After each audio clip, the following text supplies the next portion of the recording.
好的，那我们开始今天晚上的课程。今天晚上介绍的是亚马逊的后台。那我们上节课已经有介绍过了亚马逊的开店方式，大家还记得吗？或者说有没有人已经有开始准备资料去注册的？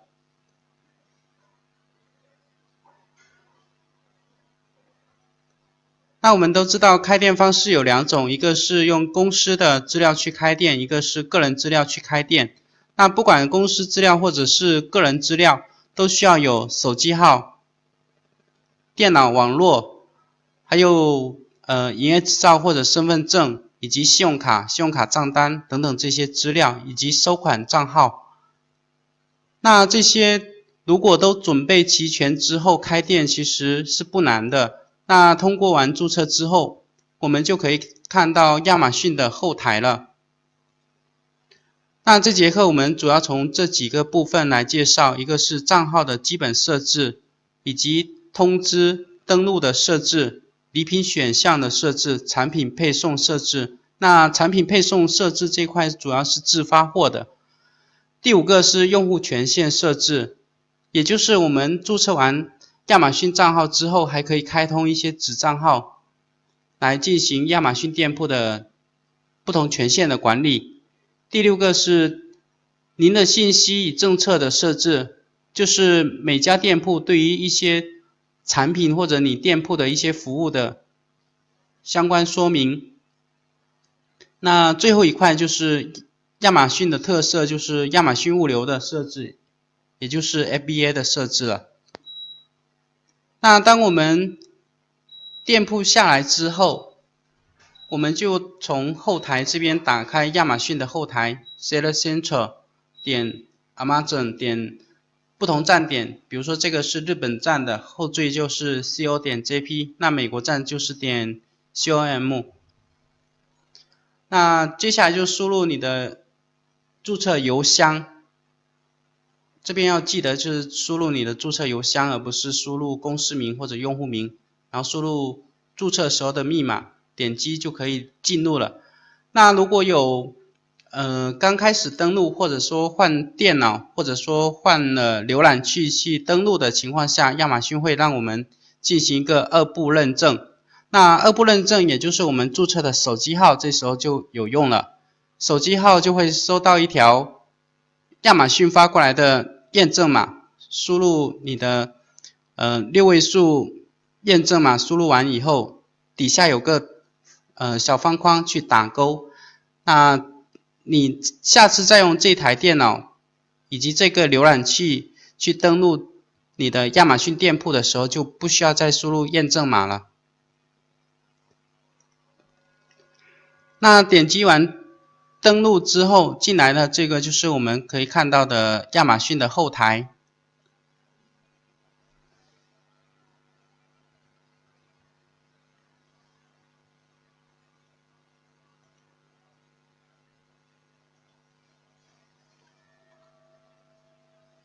我们可以看到亚马逊的后台由这几个部分组成，我们把它分成12个部分，也就是12个模块。第一个就是亚马逊的一个导航，这个就是我们管理店铺的时候常用到的一些功能。第二个就是后台可以选择不同的语言，包含有日语、英语、法语、德语、意大利、西班牙，还有中文以及韩语。接下来这个搜索框就是我们可以在日常店铺管理过程中有什么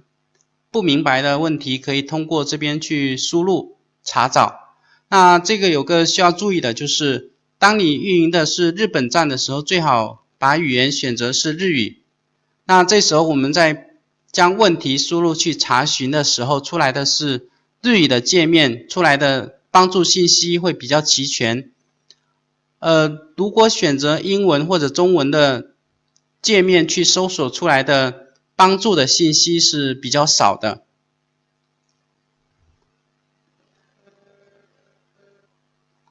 那我们接下来每个模块再具体介绍一下。首先我们看第一个模块就是导航。导航这一块的有个亚马逊的 logo， 亚马逊图标，也就是我们不管在哪个界面点击到亚马逊的 logo 之后，都会回到我们的亚马逊后台主界面。那这个有个红旗，红旗的话，一般我们是最不希望看到有这个图标的。那如果出现这种图标的情况下，一般来说是亚马逊的一些重要的绩效通知。那大家如果新开通完店铺之后，看到这个一个通知是不需要紧张的，一般来说就是通知说店铺已经开通了，信用卡已经扣款了，或者说你的信用卡已经生效了，之后会有一个1这样子一个提示。那当我们点击1了之后，就可以看到亚马逊给我们发送的通知。那再回到主界面之后，这个通知的1就会消失了。目录主要是有这两个功能，一个是发布新商品，第二个是通过批量上传。那一般来说，我们日常运营过程中用到目录这个是比较少的，因为目录的这个功能其实在库存里面也已经有包含了。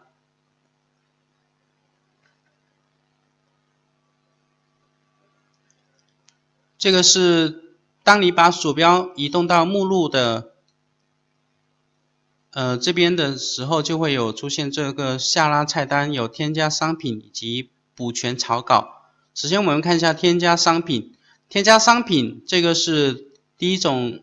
上传产品的方式。那具体是如何上传产品，或者说发布一件新商品，我们在接下来的课程里面会具体介绍。这边先简单说一下，有两种方式。第一个是通过填写产品的名称，或者是产品现有产品的 UPC、EAN 码，或者是 ASIN 码等等这些去输入查找，之后就可以去对产品进行一个更卖，去发布一个新商品。那补全草稿也就是我们通过 Excel 表格的方式去批量上传。如果通过 Excel 的方式批量上传有出现一些不是很严重的问题，比如说可以通过去补充说明一些产品的相关属性的，通过去补全草稿，那么这个产品就可以发布成功了，就不需要去通过去修改与修表格再去重新上传。那第二个功能是库存。库存的话，也就是当我们把产品上传到亚马逊店铺之后，我们可以在库存管理里面看到我们的所有产品。那这个库存管理库存呢，它里面的数据包含有自发货以及 FBA 的所有相关产品。那第二个管理 FBA 的库存，这个就是可以通过字面意识就很清楚能够发现这个库存只有 FBA 的产品，也就是你的产品已经发到亚马逊仓库之后，可以去查看具体情况，已经发了多少产品，已经有多少产品入库了，那还有多少产品是不可售的。那么为什么会有产品不可售呢？比如说你的产品，首先亚马逊帮你指定的到的仓库是洛杉矶的仓库，比如说你发了200件产品到洛杉矶仓库之后，那亚马逊的系统发现你的产品其实在纽约，那纽约呢是在美国的东部，这款产品在美国东部更加受欢迎，那么亚马逊就会把你的从洛杉矶的库存移一部分到纽约的亚马逊仓库，或者纽约周边的一些仓库。那么这个移仓的过程呢，是第一个是免费的，第二个你的产品从洛杉矶仓库移到纽约仓库的这段过程中是属于不可售的。那如果是出现这种情况是不需要担心的，只要你的产品到达纽约仓库之后，你的产品就会又变成可售了。那这个是不可售的第一种状态。那不可售呢，还有第二种状态，就是你的产品已经销售了出去之后，那被客人给退回来了。如果是客人把这个产品损坏了，或者是产品没有损坏，只是影响了二次销售，比如说包括包装的损坏，或者是我们要发到 FBA 上面有个 FBA 的条码，那亚马逊仓库呢，全部是通过这个条码去进行商品管理的。那当客人把这个条码损坏了之后， FBA 仓库就无法入库，无法入库的情况下，也就会说这个产品是不可售的。所以如果是出现客人损坏的这种情况，一般来说是由亚马逊会进行赔偿的。那如果亚马逊没有赔偿的话，你可以去跟客服进行一个沟通。那一般赔偿的金额是我们所销售产品的实际金额。另外一种情况就是你的产品发送过去之后，仓库损坏了，那这种情况仓库赔偿的一般来说是产品售价的85%这样子。也就是你的产品假如说销售价是$10，那么亚马逊会扣除它的佣金，比如说是15%，那么剩下的85%会赔偿给卖家。那第三个库存计划，这个我们一般是用的比较少，因为这个是由亚马逊的系统帮你计算出来你的商品的一个销售数量，进行一个库存规划的。那么一般来说，我们要发多少货，或者说我们的 FBA 库存计划的话，我们是通过一个销量的动态变化。比如说我们刚开始每天只卖10件产品，那么我们的目标可能是一天卖50件、100件产品。那它的这个系统呢，它只是帮我们计算每天销售10个产品来进行一个库存的补货。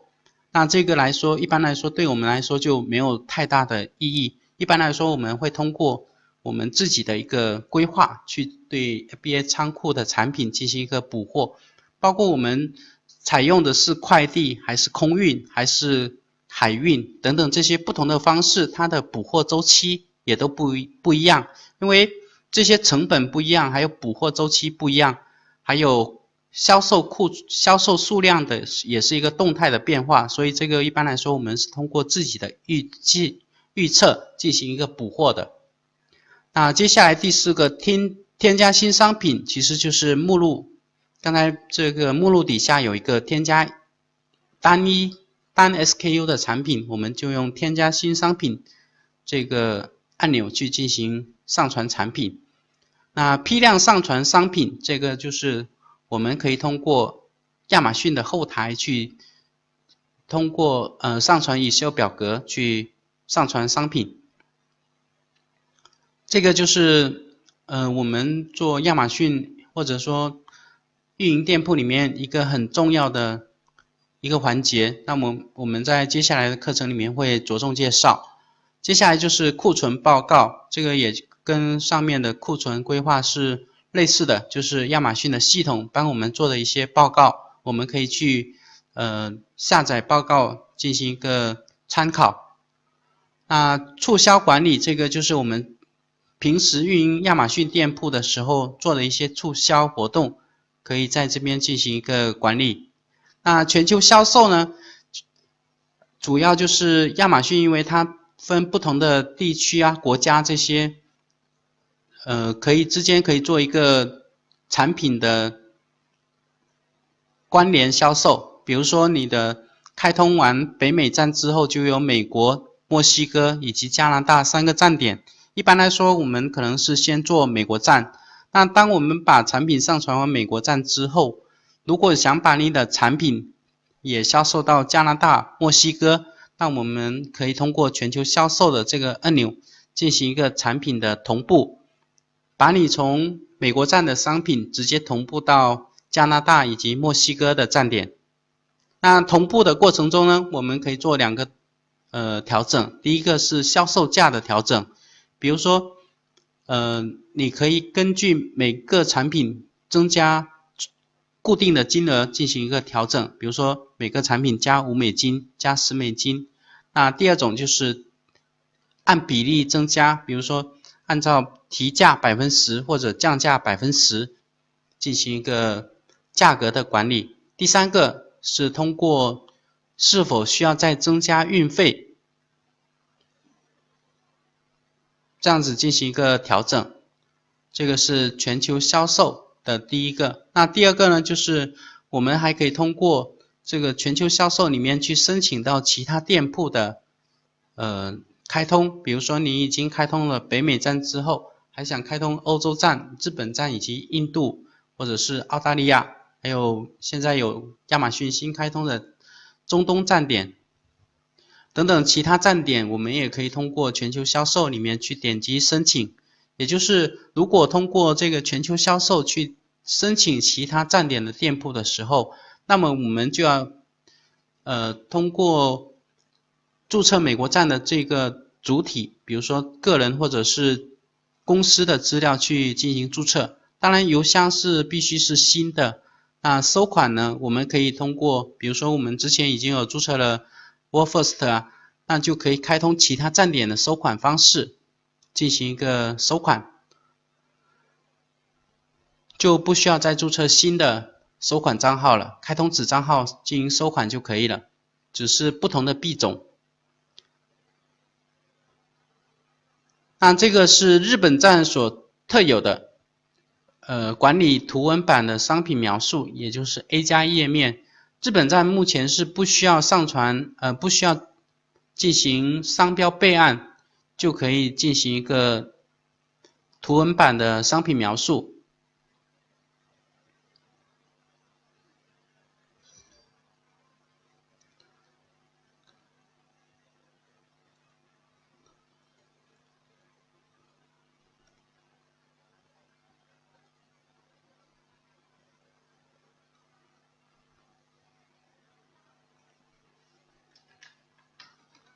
屏幕可以看得清吗？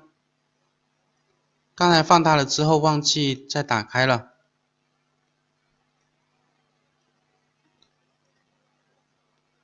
字可以看得清吗？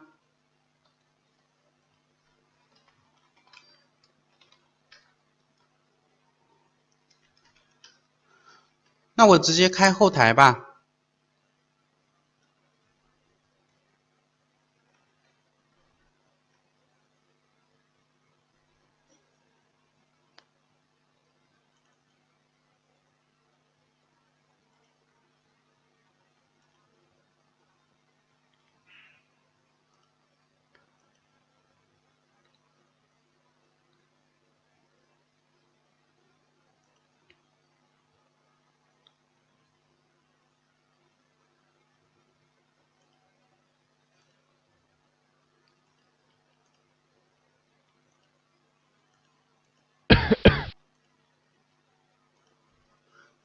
那现在呢？现在这个可以看得清楚吗？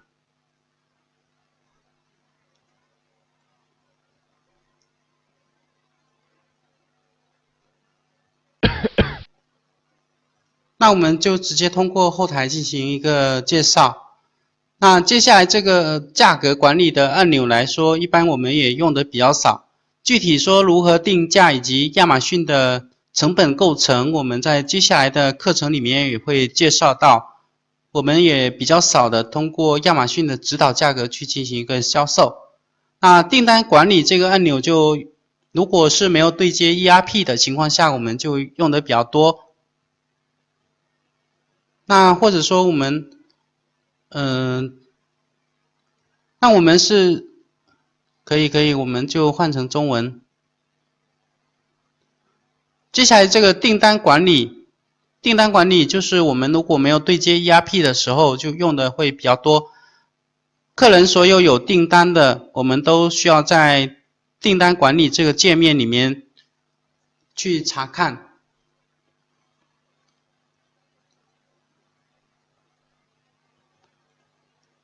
那订单报告这个我们也可以去下载报告进行一个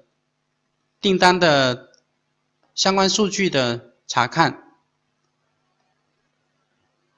一般来说我们查看这个报告也比较少，通过直接管理订单去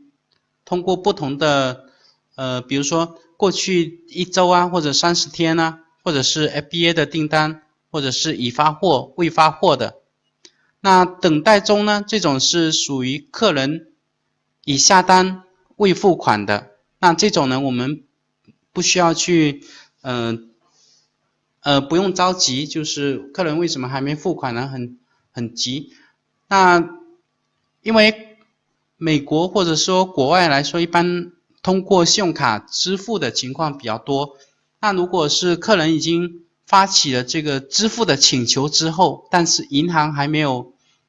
确认可以付款的情况下，那么客人的这个订单就属于等待中。所以这个就是，那当银行确认完之后，这个等待中的订单就会变成未发货。那当我们去填写运单号之后，那这个未发货就会变成已发运。那取消呢，有2种情况，一个是客人取消，一个是卖家取消。那客人取消呢，第一个是如果是卖家未发货的这种客人，也会去点这种等待中的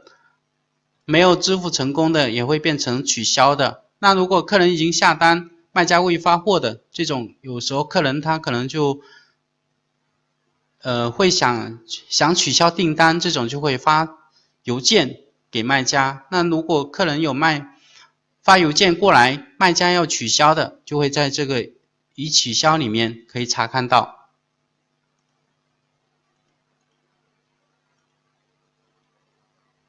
已发运就是已经发货的嘛的订单咯。这个是订单的不同状态，那我们可以根据不同的时间段去查看，以及有自定义时间段、自定义范围进行一个查看。那自定义范围点击完之后，还可以根据订单日期或者发货日期等等这些做一个升序降序的调整。那每页显示多少订单，比如说15个，那如果说你的订单很多的情况下，要让一页能够显示完，就选择25或者更多，那最多就是每页100个。那这个就是设置表单的一些选项，一般来说这些我们通过默认的方式就可以了。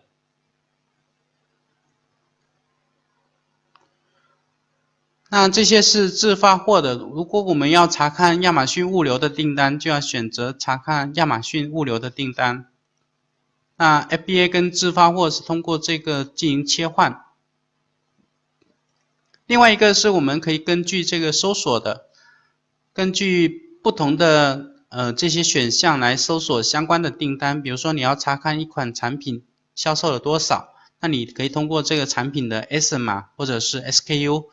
或者是商品名称，也就是标题进行搜索，查看同一个产品已经出了多少单，可以全部列出来。还有查看买家的电子邮件，那买家电子邮件呢，在买家信息里面可以查看到。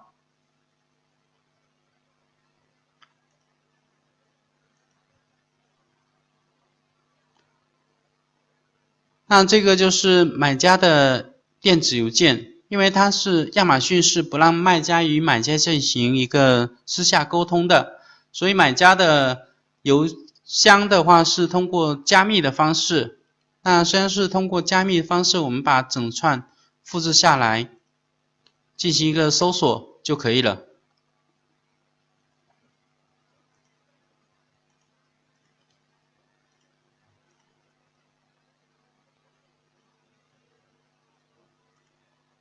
那这个同样的也是要选择时间的。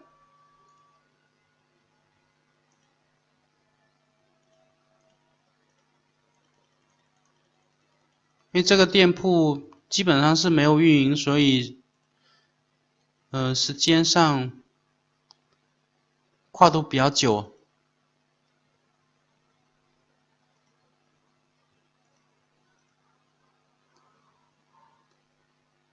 这个就是我们一般通过就讲课的时候来演示用的。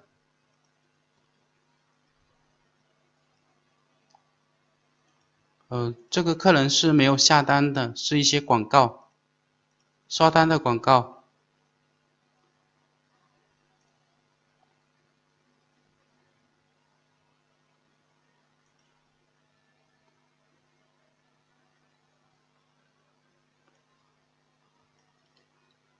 这个是有订单的邮箱，我们就可以去通过搜索客人的邮件，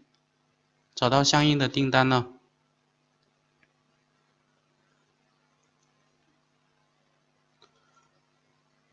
那产品追踪码，这个就是我们可以看一个订单，客人下单之后，我们可以查看到这个配送的时间。那另外一个是客人名字，接下来这一行是具体的地址。那接下来这个是城市以及州。那接下来这个是客人的邮编。那客人的电话号码是选填的，不是必填的。这个我们在后面的课程也会具体介绍到如何发货。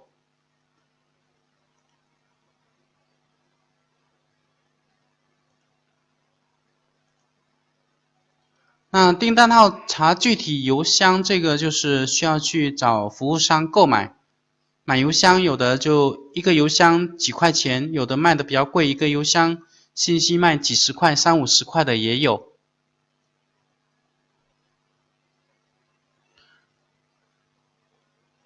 那关于发货这一块，我们在后面有具体课程会介绍到，我们到后面再具体介绍。那如果有已经在做的，有遇到问题的，可以问一下我们其他老师，具体解答一下。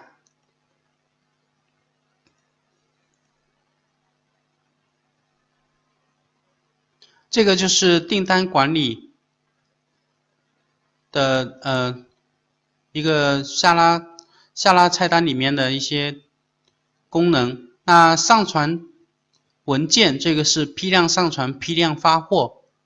当我们没有去对接 ERP 的时候，如果你要一个一个去填写发货信息的话，可能如果是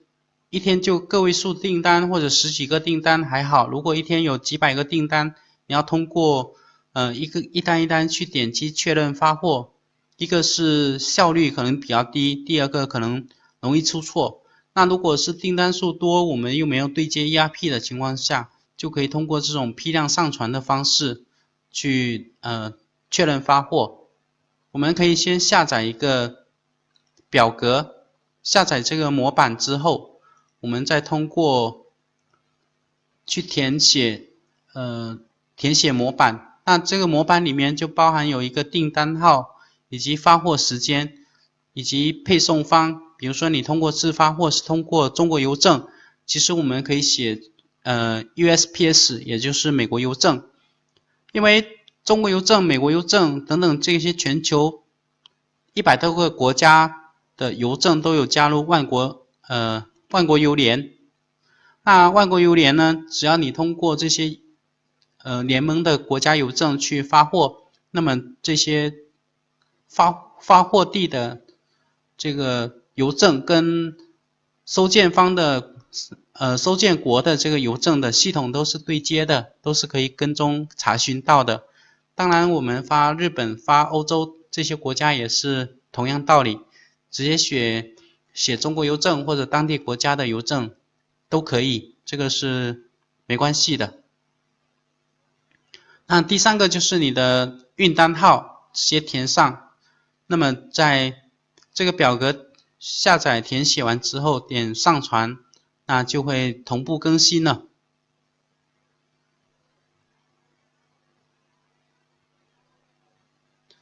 那接下来这个按钮就是广告，广告是亚马逊站内推广的一个比较重要的方式，包括有广告活动管理。那我们做广告的时候也是通过这个按钮去创建广告，以及进行一些广告数据的管理。FBA 发货是自动的，客人下单之后，那亚马逊就会自动发货了。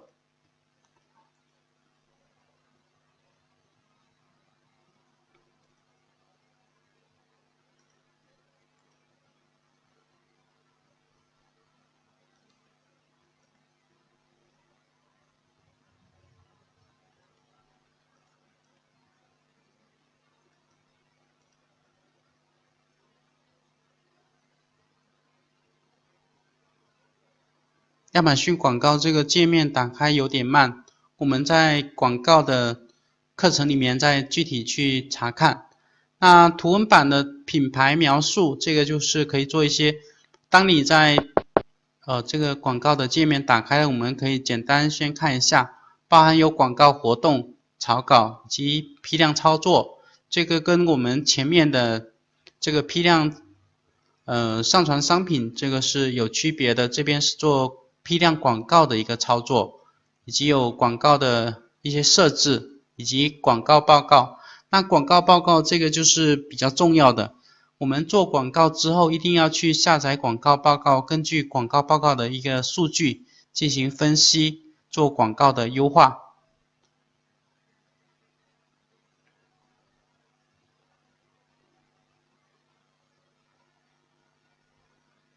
那图文版的品牌描述就是我们注册了美国商标之后，有商标证书下来之后，我们就可以在亚马逊的店铺里面进行一个品牌备案了。那这个就有两种情况，一个是你的商标跟你用来注册亚马逊店铺的这家公司是同一个公司的，那这个就可以直接进行个品牌备案。那如果你的商标的所有者公司跟你用来注册亚马逊店铺的公司是两家公司，那这时候就要做一个商标的授权书。那授权书如果有需要的话，我们也可以提供给大家，包含有中英文版的，大家可以做一个参考。那品牌注册完之后，就可以做美国站就可以做一个图文版的品牌描述，以及上传视频等等这些对 listing 有帮助的一些操作。那日本站呢是不需要进行品牌备案就可以做图文版的描述了。那早期评论者计划，这个就是我们的商品 review 里面是比较重要的。这个也就是亚马逊会帮我们给我们的客人去发一些邮件，让客人去对你的产品进行一些评价。这个有个需要注意的就是亚马逊帮我们催评的包含自然评价以及亚马逊催评最多就是5个，那超过5个之后亚马逊就不会帮我们再继续去催评了，也就是这个早期评论者计划的相关规则，大家可以去查看一下。这个就是亚马逊最多将在1年内，或在您通过此计划收到5条评论之前，向购买过商品的买家提供奖励。那这个是按 listing 来进行一个收费的，每次有去报名了之后，那有收到一条亚马逊催评来的一条评论的时候，就会收取$60的这样子一个费用。这个主要就是能够帮我们比较快的收到一些评价，因为我们都知道，其实 review 对于我们的商品的转化率是非常重要的，所以如果是新商品的话，还是可以去做一下这个早期评论者计划的。$60算下来其实也就400块钱。那当你的产品卖一单如果有30%的利润的情况下，也就是卖10个商品，就能把这个成本给收回来了。那秒杀是亚马逊的一些活动了，秒杀包括有一些LD 啊、BD 啊，还有 LOTD 啊等等这几种秒杀。那通过后台可以报的这种是 LD， 一般来说是4个小时。那如果有可以创建秒杀的，我们可以点开秒杀这边创建秒杀，亚马逊会推荐某些商品可以报活动，报秒杀活动。一般来说是单个商品，一般来说是$150。那如果是黑五啊，或者是亚马逊的会员日，亚马逊会员日一般是7月15号左右，7月的中旬有个亚马逊的 Prime Day。那到12月份有一个黑五，就是欧美的一个类似一个线下的一个促销，黑色星期五嘛，那就线上也会同步有促销活动。那这时候呢，这个秒杀活动就会从$150的报名费翻倍到300或者$400这样子。那创建完秒杀之后，就可以进行一些秒杀活动，你可以进行一个修改。比如说你的创建秒杀活动是在晚上，比如说是半夜1、2点，那如果是这种情况下，我们可能就会希望说这个秒杀活动是安排在白天，或者是不要那么晚，到凌晨的话可能看到这个秒杀活动的概率，或者说看到这个秒杀活动的买家就比较少嘛，因为这个秒杀活动总共就4个小时，我们肯定是希望说这个秒杀活动能够看到的人越多越好，流量越大越好嘛。所以我们可以对这个秒杀活动已报名成功的进行一个修改、删除，然后再继续去选择一个时间段进行一个报名。那接下来这些就是秒杀活动的一些状态了，包括有即将开始和正在进行的、已经结束的，以及已经有提交的秒杀，但是还没有申请通过的，就会列在这边。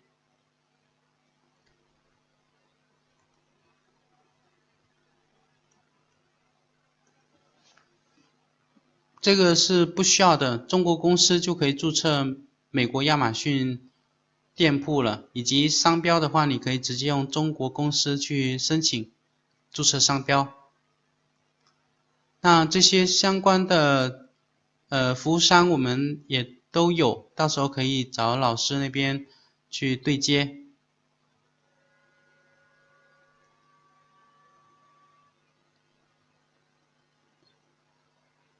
接下来这个品牌旗舰店的管理店铺，这个主要是通过已经有注册完品牌备案之后，就可以创建一个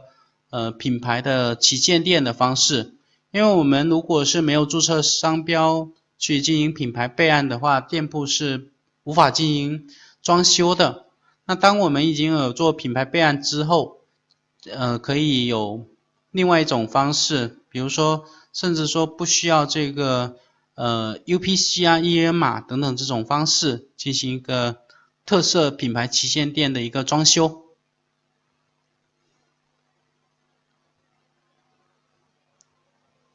那这个程序里面的全球销售就是跟我们刚才介绍库存里面的全球销售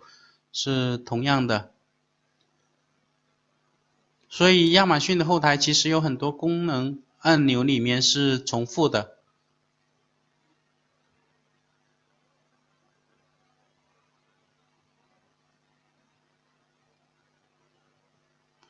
那接下来这个数据报告也是比较重要的。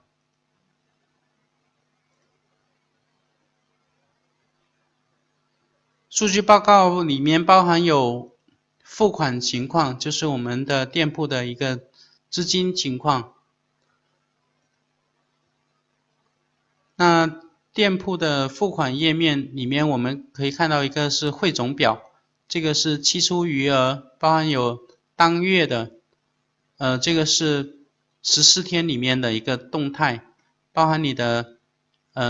卖了多少货啊，以及这些订单里面有哪些成本啊，还有退款的情况，以及花广告费啊，或者是仓储费啊、FBA 费用等等，这个一个汇总表会在里面，就是一个资金的一个动态情况。那我们可以在里面去选择每个结算周期里面的一个资金变化。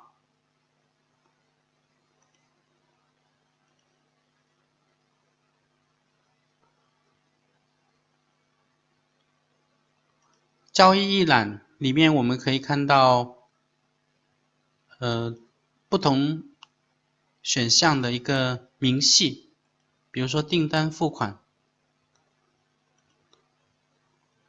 那可以看到具体的订单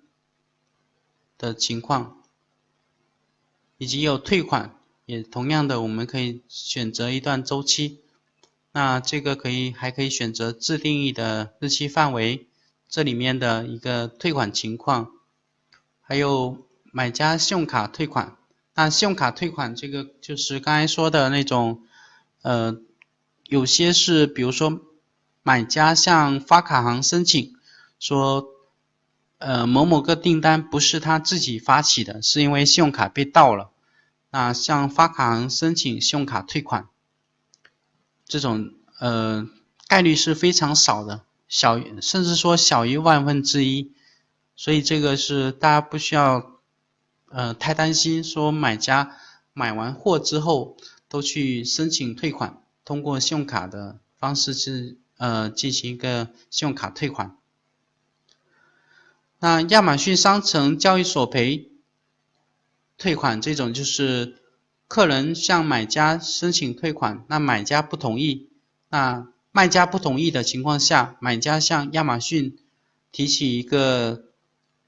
投诉，那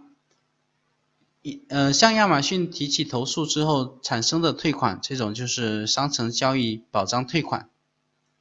服务费一般就是我们的一个包含有月租啊，或者是使用了 FBA 的服务之后有仓储费啊、配送费啊等等会在里面。配送服务就是 FBA 的配送费了。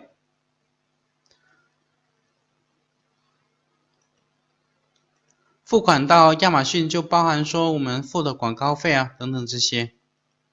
还有其他一些交易。其他就比如说我们有些产品卖不出去啊，或者说有些产品损坏啊，那些要进行一个移仓或者是丢弃的一些处理产生的一些费用。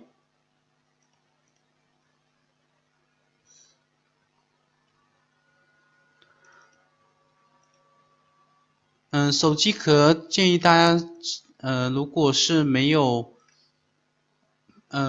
这个好的供应链的情况下，建议说不建议去做了，因为手机壳在亚马逊上其实已经做烂了。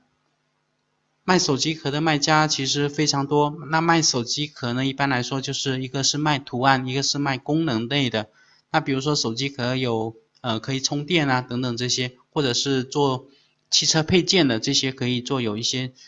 磁性的界面可以吸在汽车的前置挡板啊，那个可以用来导航啊等等这些功能类的。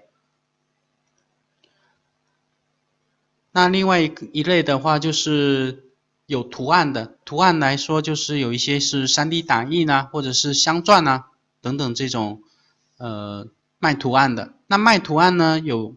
容易出现侵权的问题，比如说手机壳好卖的有可能是迪士尼的这些卡通形象啊，比如说 Mickey Mouse 啊等等这些描述唐老鸭，或者是一些绿巨人啊，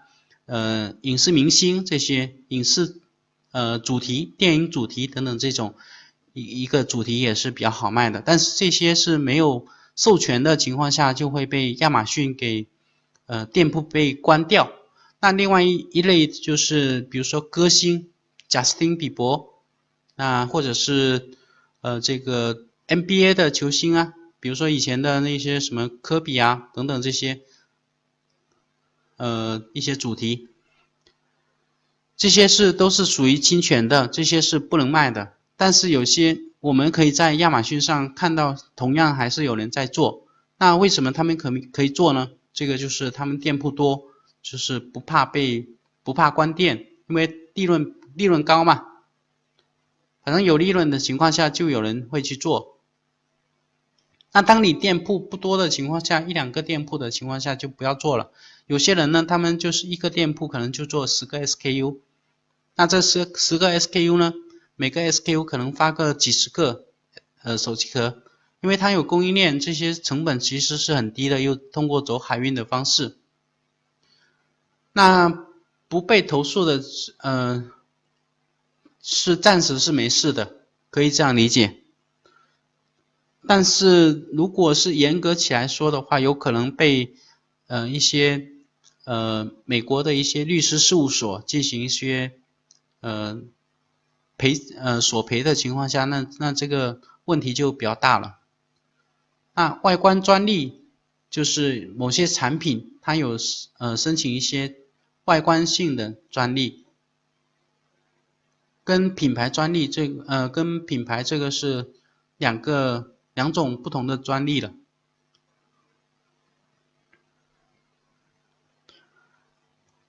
饰品有两类，一个是贵金属，比如说是黄金啊等等这些，还有一些钻石啊，那这些的话就需要通过一些授权或者是认证，说明你这产品是黄金含量有多少啊，或者是什么钻石啊，这些需要有相关的一些出具的证书。那另一类饰品就是时尚类的饰品。那时尚类的饰品其实也是属于服饰类里面的一些配件配饰，比如说有一些参加酒会的一些装饰品，比如说耳饰啊或者项链啊。另外一个时尚的饰品就包含有一些，比如说有嘻哈类的骷髅头啊，或者是有那种龙爪的那种造型，那种就属于嘻哈风、朋克风的这种一个饰品。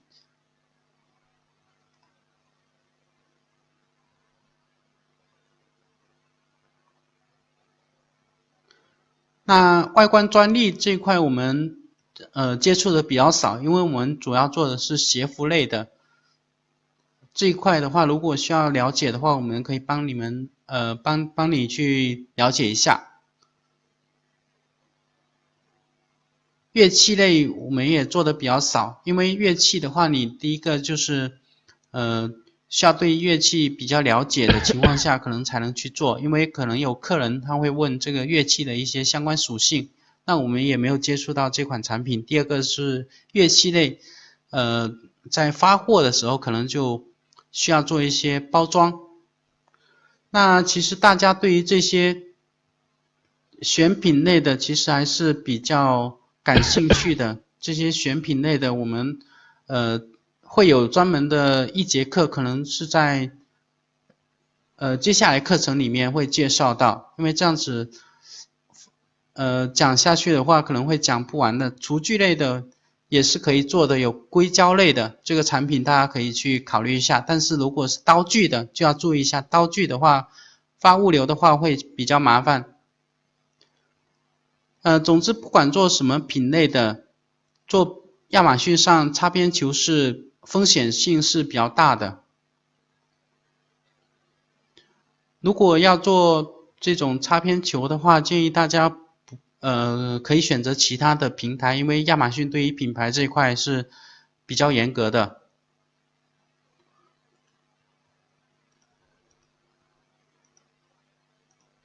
那我们继续这个后台的介绍。到数据报告这边我们介绍完了一个付款。那亚马逊销售指导就是跟刚才说的这个确定价格其实是一样的。一般来说我们也比较少去根据亚马逊的这个数据进行一个产品的一个销售，一般来说它这边统计出来的是根据你的实际的销售情况，比如说有些商品已经上架了多少啊，没有流量啊，或者说有些有流量啊，没有曝光啊，这些其实我们可以通过另外一个业务报告这边去进行一个查看。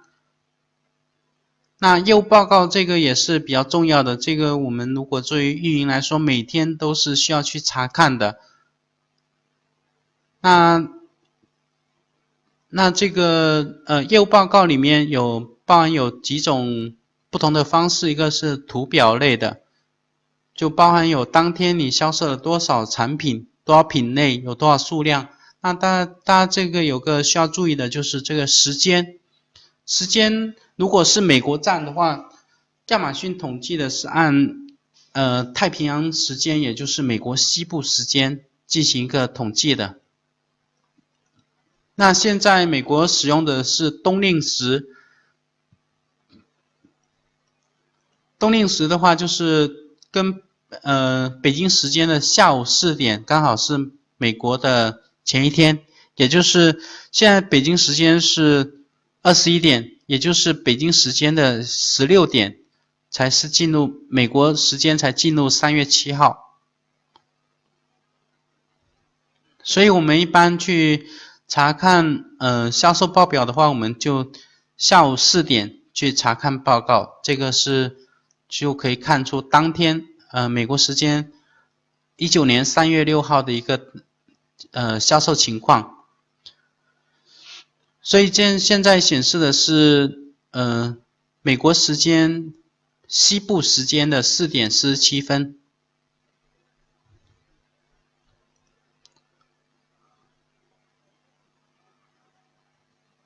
那第一个是图表类的，第二个是可以根据时间、销量与访问量，这个是整个店铺的，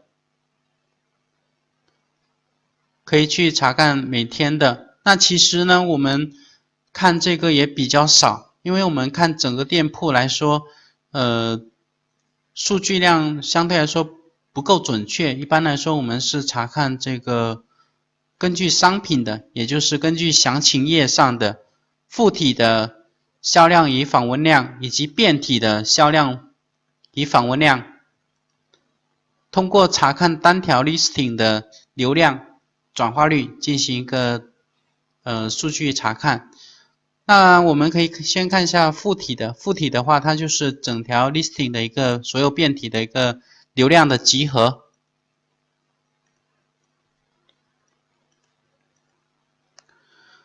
我们可以看到这里面的数据包含有买家访问次数以及百分比。那这个百分比呢，这就是这段时间2月7号到3月7号，当然这个也是美国时间。那这个有个需要注意的是，现在美国时间刚进入7号，那么其实只能查看到的时间只能查看到3月5号的数据，就是北京时间当天的前2天，只能查看到统计到3月5号的数据，3月6号的数据还没出来，所以这个是需要大家注意的。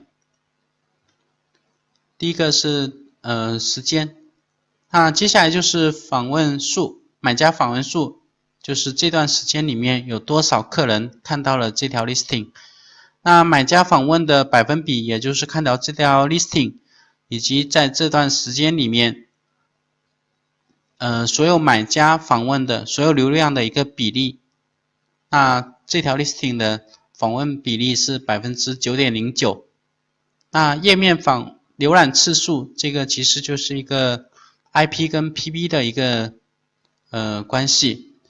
就比如说你的 listing 里面有3个变体，那有一个客人看了3个变体都看了，那这个就是买家访问次数就是1，那页面浏览次数就是3，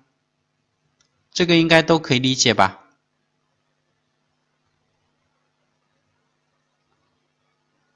那冬令时跟夏令时这个其实我们在手机上就可以去设置一个时间就可以查看到了，而且我们如果经常关注的话，就会发现美国其实它可以经常看到，比如说微信啊等等里面都会有一些通知，美国已经改时间了。那冬令时跟夏令时一般就是在4、5月份的时候以及10月份的时候进行一个调整。冬令时跟夏令时也就是使用夏令时的时候就往前调1个小时，也就北京时间的下午3点，截止就是到美国的当天时间。那时差的话就3个小时。其实我们在手机上可以设置一个，比如说设置纽约时间、洛杉矶时间、东京时间。那日本就没有这个冬令时、夏令时，日本就是北京时间+1。现在北京时间是晚上的21点，那日本就是22:08。一般来说，我们看数据的话，就是看情况。如果说你需要查看每天的一个数据的话，最好就是每天都看，上班之前看一下。那下午到达美国时间已经翻了一天之后，我们也再去看一下。那这个我们要做好Excel表格的一个记录，或者说比如说你修改了一些关键词啊，标题改了一下之后，我们可以去跟踪，这个流量是否有增加，或者说做了哪些产品做了广告之后，流量是否有增加，我们先记录下来就可以进行一个对比。那如果没有去自己去记录的话，可能只能通过后台这样去点击了。比如说2月1号有多少流量，可以在这边直接点，也是可以的，可以查看到当天的2月1号的流量情况。2月2号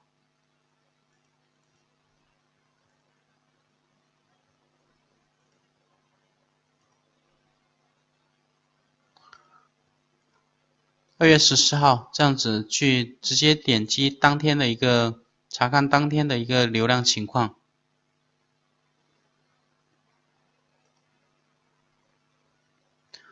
附体跟变体这个其实我们在上传产品的那个课程里面就会介绍比较清楚。那附体呢就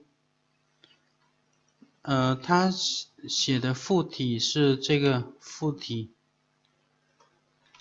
变体或者也叫直体。就比如说我们对，就是你的服装有颜色尺码，这些所有颜色尺码就是变体。那所有变体主产品它是一个连接这些所有子体 SKU 的一个代号，它没有一个真实的产品，没有这个附体是不可售的，只有变体是可售的。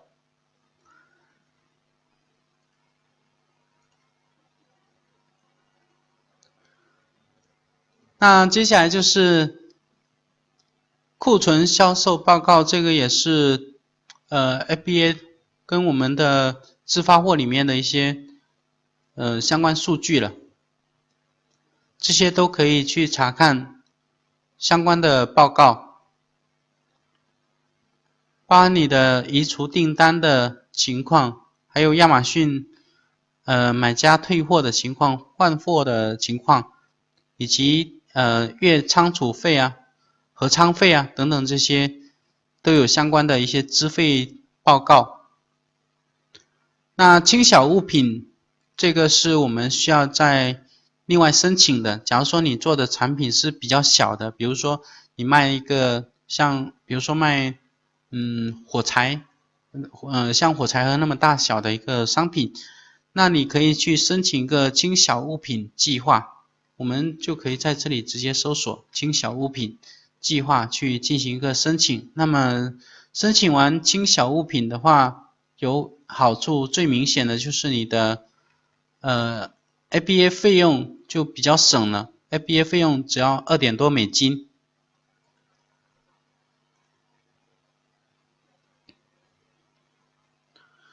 我们可以在这边去搜索查看什么是亚马逊的轻小物品计划，以及如何申请。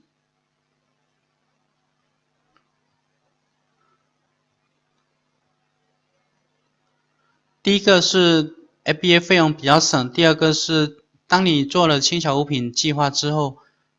会进行一个锁仓，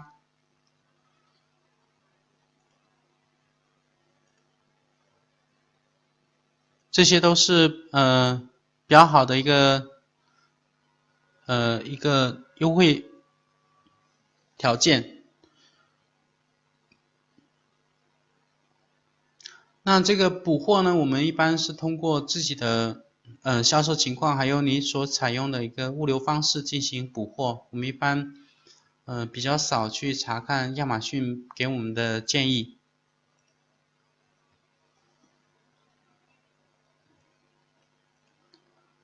这个是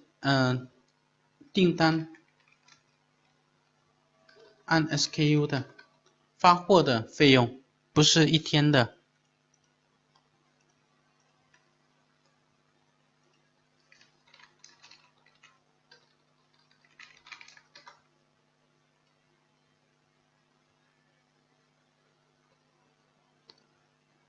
那接下来有个绩效，这个就是我们店铺的运营情况了，这个也是很重要的。这个我们在下节课里面会介绍到具体的这些亚马逊的店铺规则以及店铺的绩效考核，主要是对卖家的一个考核。那这个反馈是客人对卖家的一个评价。客人对卖家的评价有两种，一个是店铺的反馈是 feedback， 就是店铺的评价。那店铺评价就包含有物流的评价以及客服的评价。那亚马逊商城交易保障索赔，这个是刚才有简单介绍过了。客人对产品需要退换货的，要退货的，卖家不同意的，买家会向亚马逊提起一个投诉。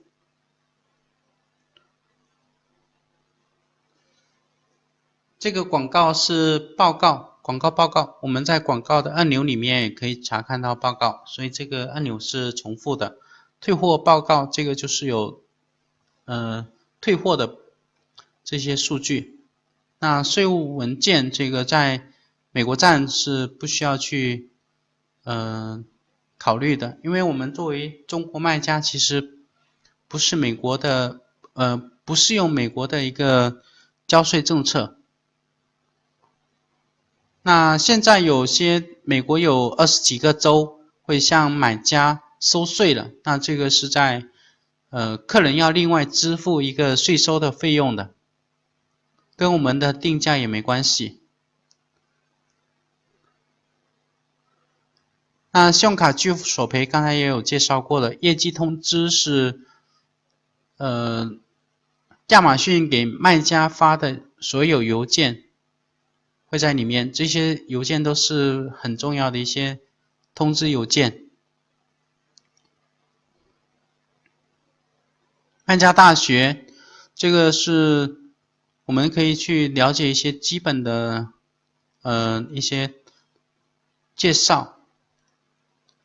有不清楚的都其实在里面都可以去查看了解一下。其实这里面介绍的非常清楚，也写的比较细，这些都有。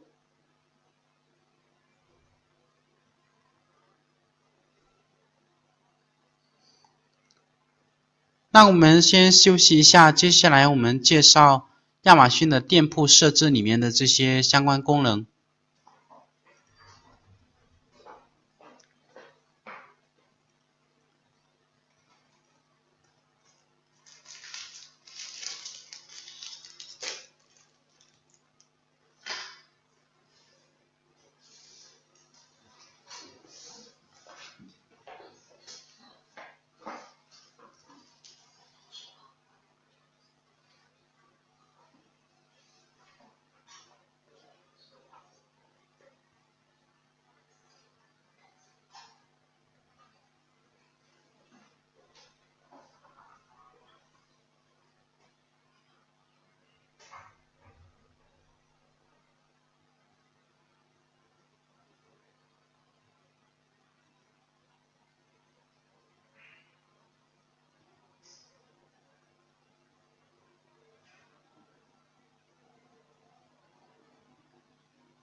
那刚才有同学问说美国运费，我们可以看一下中国邮政的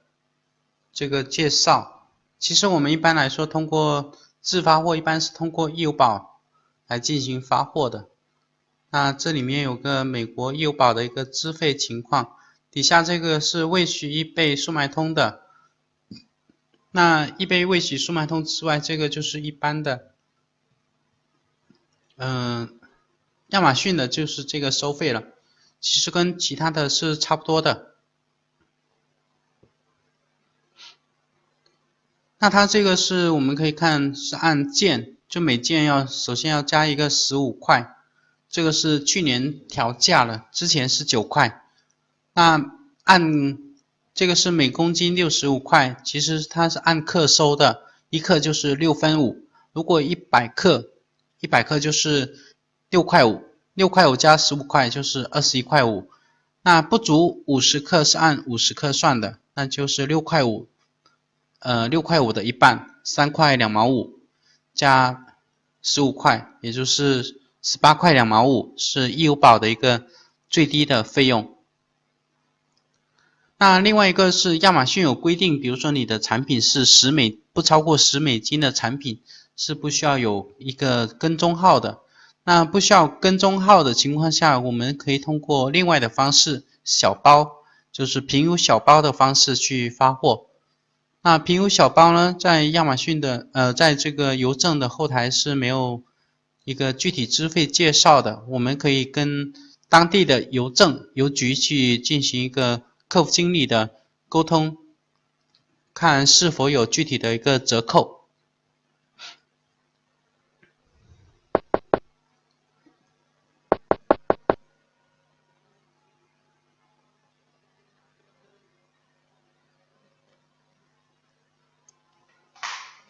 那另外一个是发易邮宝的话，是2公斤以下才能发，如果是超过2公斤，我们就需要通过这个易包裹或者易特快的方式进行发货。那易特快呢，发美国，我们可以看一下它的资费。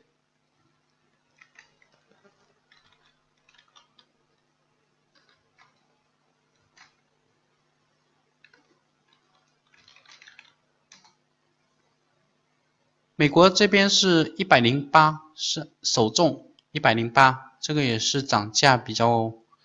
多的。那涨价之前是50块，差不多就是翻倍了。那在续重的话是3块5，也是按50克来计费的。那它最重不能超过30公斤。另外一个是它有另外的一些标准，那具体的标准写的也很清楚了，大家可以去查看一下。那这个网址我发群里。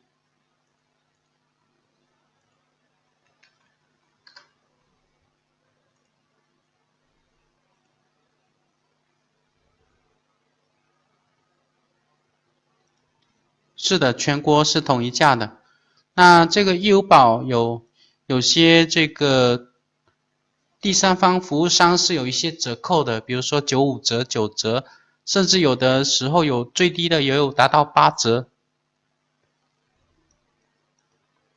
那如果发小包的需要快递的话，易邮宝就是最便宜的了。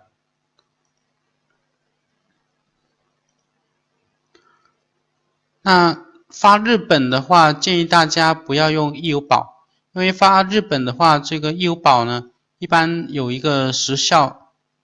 一般是需要10天。那如果是你有现货的情况下，你可以采用易邮宝的方式去发货。那如果是没有现货，还需要去1688等等其他的平台去采购，或者从供应商那边去拿货的情况下，可能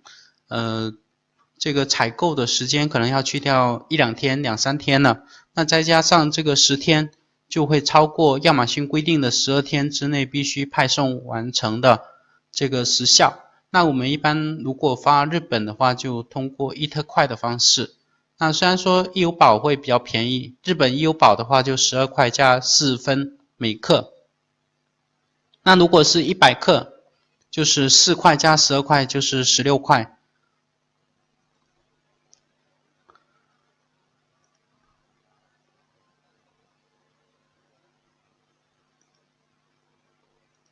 我们可以看一下伊特快，伊特快的话是目前执行的是这个标准35块加1块5，也就是100克的话是36块5。但是如果你的时效来不及的话，就还是要用这个稍微贵一点，大概一票要差10几块、20块这样子一个差价。那通过伊特快的方式去发货的话，一般3、4天、4、5天就可以签收了。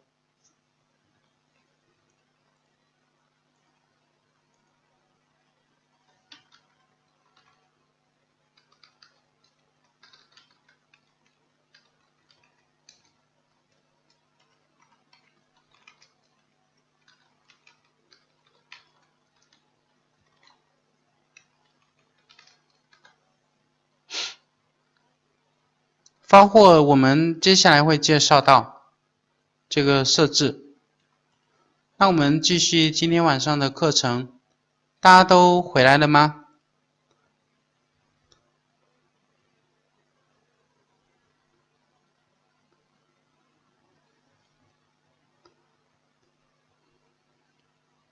那我们继续今天晚上的课程咯。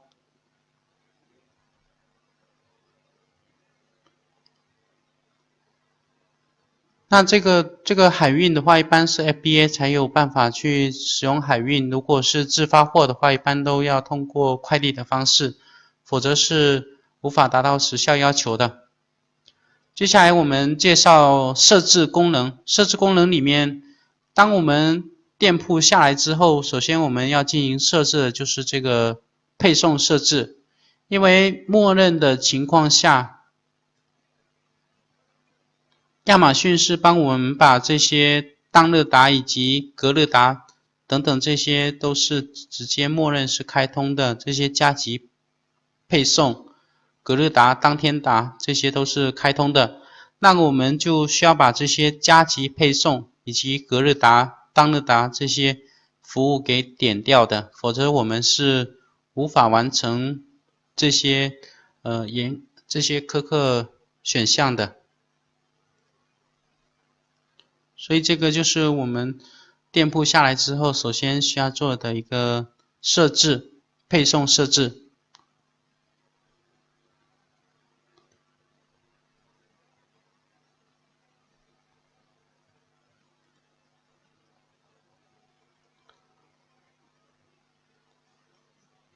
那第二个是我们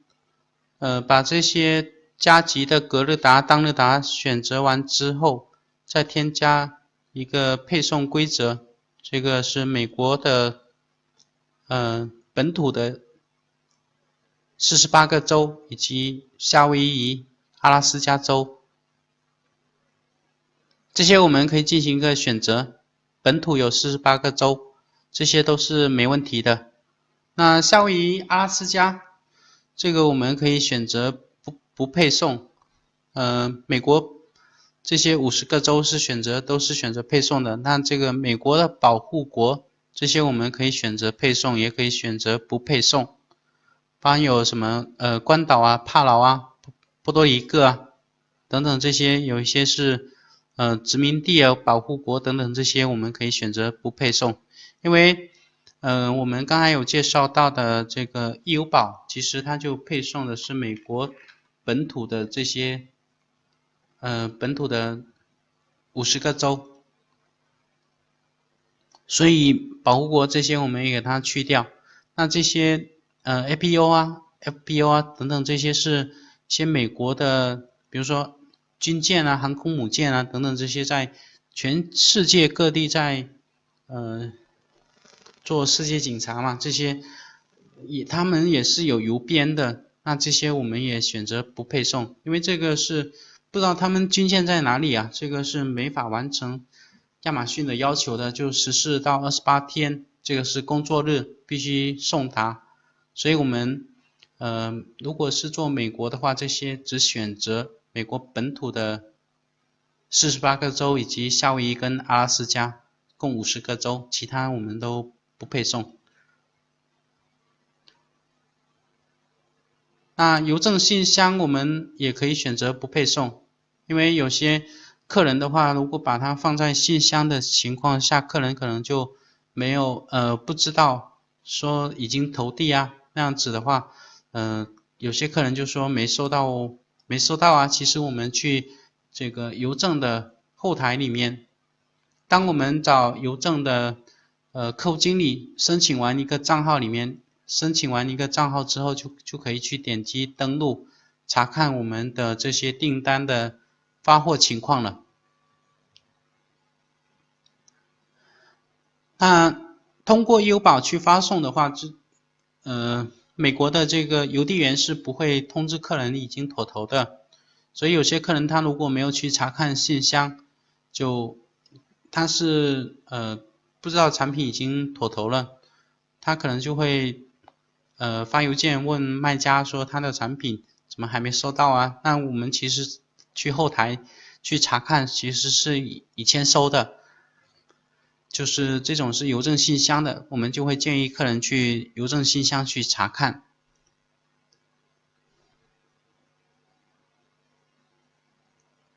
那这个是因为我们做的是美国站嘛，这边显示是国内配送，美国它这个国家它就叫国内，那美国以外的就叫国际配送，也就是我们如果国际配送没有选择的情况下，那么你的产品就无法卖给美国地址以外的其他客人，也就是我们不知道大家有没有在亚马逊上，美国亚马逊上去买过东西，就是海外购这样子。那如果你要买在美国亚马逊上去买东西的情况下，如果是这个产品是无法采用国际配送的方式的话，那么你留的地址就必须是美国地址，再通过第三方的这个转运公司从美国地址去转运送到中国来。如果有选择国际配送的这种发货方式，那么我们就可以去选择添加这些可以送达的这些国家地区，比如说你还可以选择北美，比如说加拿大、墨西哥等等这些国家，你也可以去选择，比如说你选择了加拿大之后，那加拿大的人他在登录到美国亚马逊之后，他就可以去下单，那么他的地址就可以写加拿大地址，你的产品就在美国站上就可以卖给加拿大人了。那如果是没有选择的情况下，那么加拿大人他只能登录亚马逊加拿大站才能去购买到他所想要的一个商品。那其他国家就都一样。这个是第一个选择国家地区，那第二个就是可以选择这个配送时间。那一般来说，如果我们有选择其他国家地区的话，我们一般来说就选择最久的。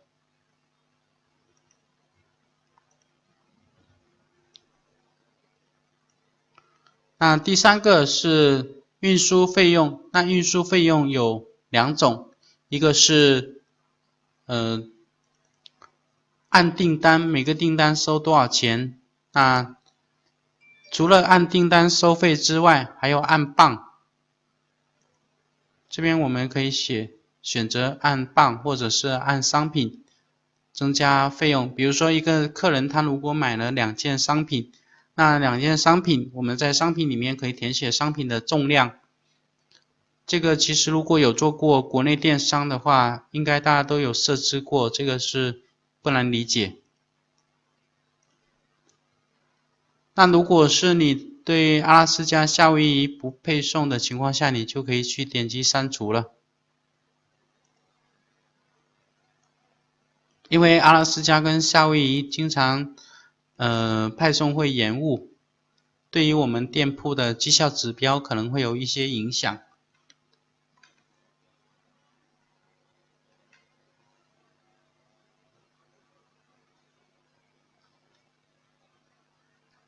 那这个是设置完一个运费模板之后，我们就可以进行一个保存。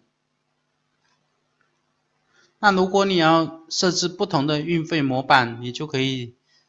添加新的运费模板。那这个运费模板呢，按商品重量，还有一个按照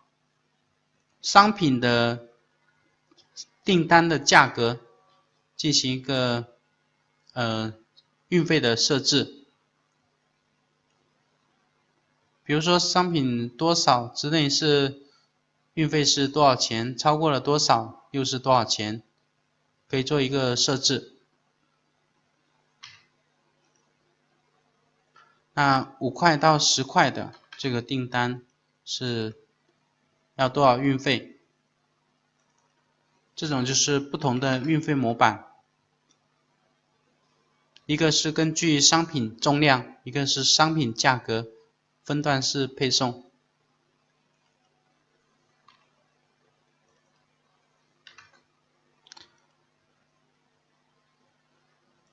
那这个配送规则，我们刚才有说的那个天数的，其实如果是这种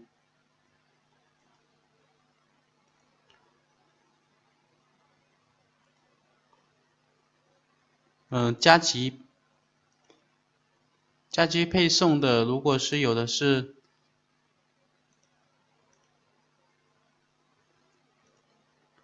天数，有的有达到5天，可以选择3到5天，因为它这个是工作日。那么我们这个商品的话，其实可以，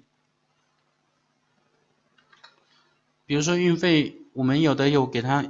这个是真实的，我们直接设置运费需要50美金。那50美金的情况下，有些客人他也是愿意支付的，我们可以通过 DHL 或者 UPS 的方式去进行发货。因为通过 DHL、UPS 去发货的话，可能只需要20-30美金吧，就100-200块钱，就3-4天还是可以送达的。有些我们可能设置个30美金、40美金这样子。再30美金再加20美金这样子，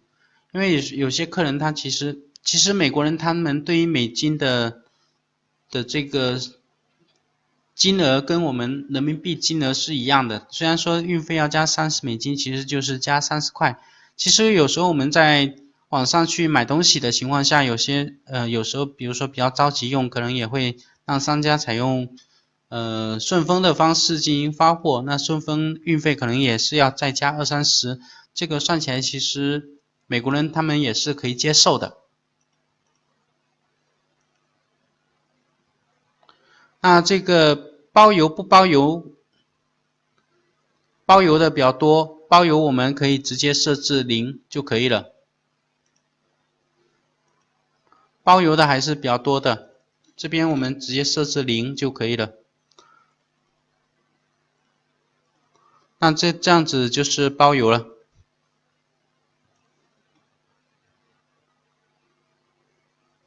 这个没错，就是如果你的这边你设置的比较好的话，可以通过运费来挣钱，你的利润也是比较可观的。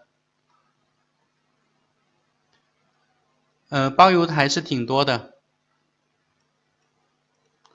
包邮的话就是包含在我们的商品售价里面了。自发货的，现在设置的这个就是自发货的运费模板。那 FBA 的一般来说也都是包邮的。另外一个是，如果是亚马逊会员的，就 Prime 会员的才是包邮的。如果是非会员买 FBA 的话，它是需要另外支付费用的。但是另外支付的这块费用，比如说你的产品售价是20美金，客人另外支付了5美金的费用，这5美金是亚马逊直接收走了。那你的实际收到的钱就是20美金，扣除亚马逊的佣金，再扣除 FBA 的费用。剩下的钱才是卖家的。FBA 的邮费也是在你的商品售价里面的。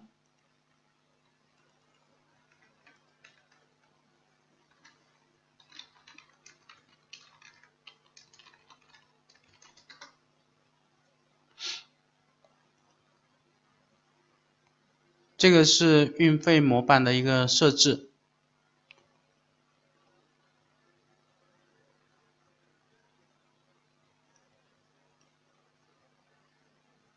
也是比较重要的，我们如果没有新开通店铺，如果没有去做这个修改的情况下，基本上都是加急配送都是默认选择的，所以需要我们去点掉。那一般配送这个就是我们申请店铺的时候的一个地址，还有这个默认的备货时间，这个是无法修改的。这个是1到2个工作日。那假如说今天3月7号，那一般来说这个发货时间就是这个8号到11号了。因为周末、周六、周日是不算备货时间的。那这个发货地址，其实你可以自己再添加选择，这个是没有关系的。甚至有些卖家他们选择的发货地址选择台湾啊、香港啊，也是有的。那这样子的好处就是客人他在去选择产品的时候，就看到这个产品是从香港发货的，从台湾发货的。那对于订单的跟踪信息是没有影响的。订单跟踪，亚马逊对于订单跟踪只是去看你的这个产品什么时候发货，什么时候送达，对于你的起始地点是没影响的。所以有些卖家其实也会选择采用，比如说是福建的卖家也会选择省外的一些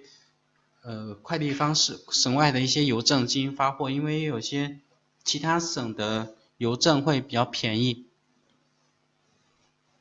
所以这个发货地址其实是没关系的。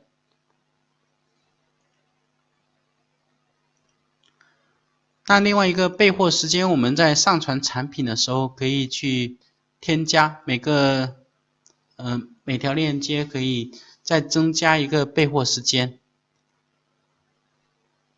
那如果没有写的话，就默认的就是1到2天。如果你再写1天，那么就是再加1-2天，就在这边默认的1到2天，其实就是2天了。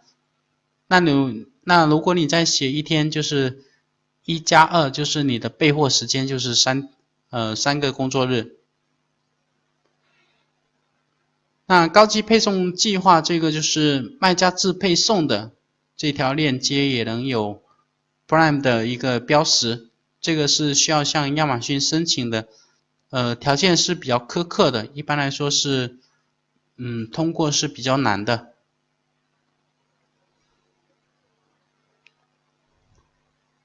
那介绍完配送设置之后，我们从上往下介绍，第一个就是账户信息。账户信息首先左上角的就是你注册店铺时候的公司名，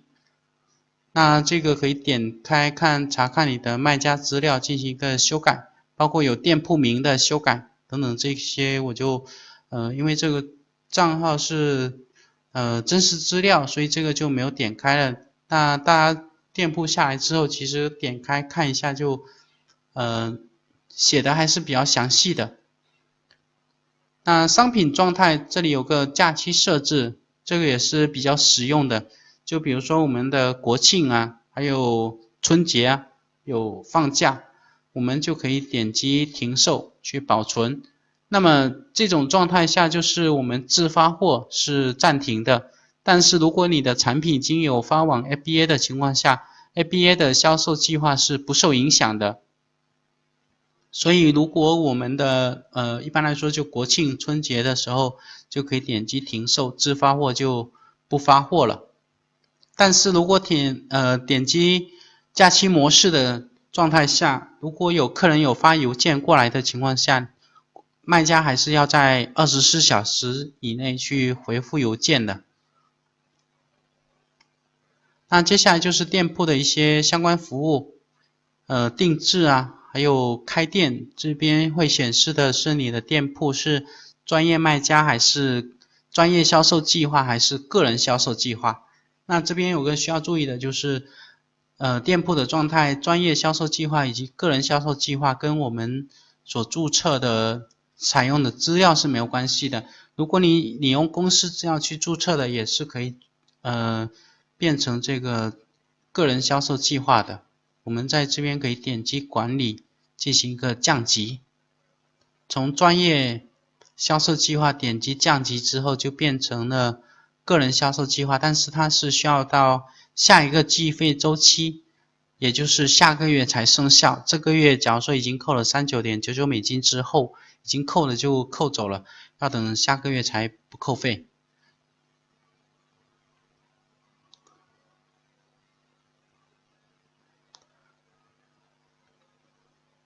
那第二个就是亚马逊物流，就是 FBA，一般来说也是开完店之后也是默认也就已经有了。那亚马逊定制就是刚才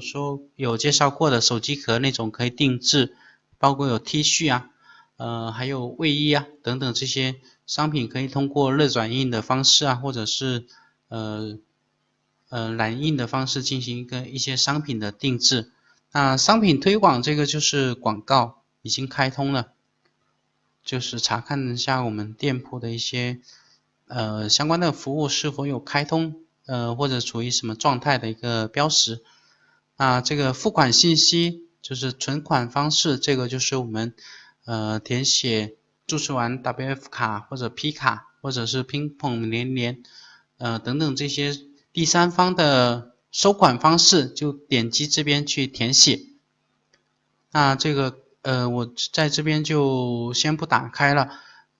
里面就是点开完之后就可以填写我们的这些收款信息，还有持卡人姓名，还有你的那个银行的9位电邮以及你的收款账号。如果你要进行修改的话，也是点击这边进行一个修改。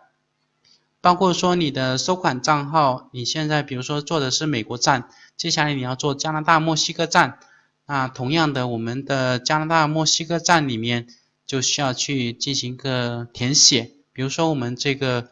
加拿大站的收款方式还没有填写的情况下，就亚马逊如果说你的加拿大站已经有出单了之后，钱是在亚马逊店铺里面你没有填写收款账号的情况下，钱是出不来的，都是在亚马逊的店铺里面。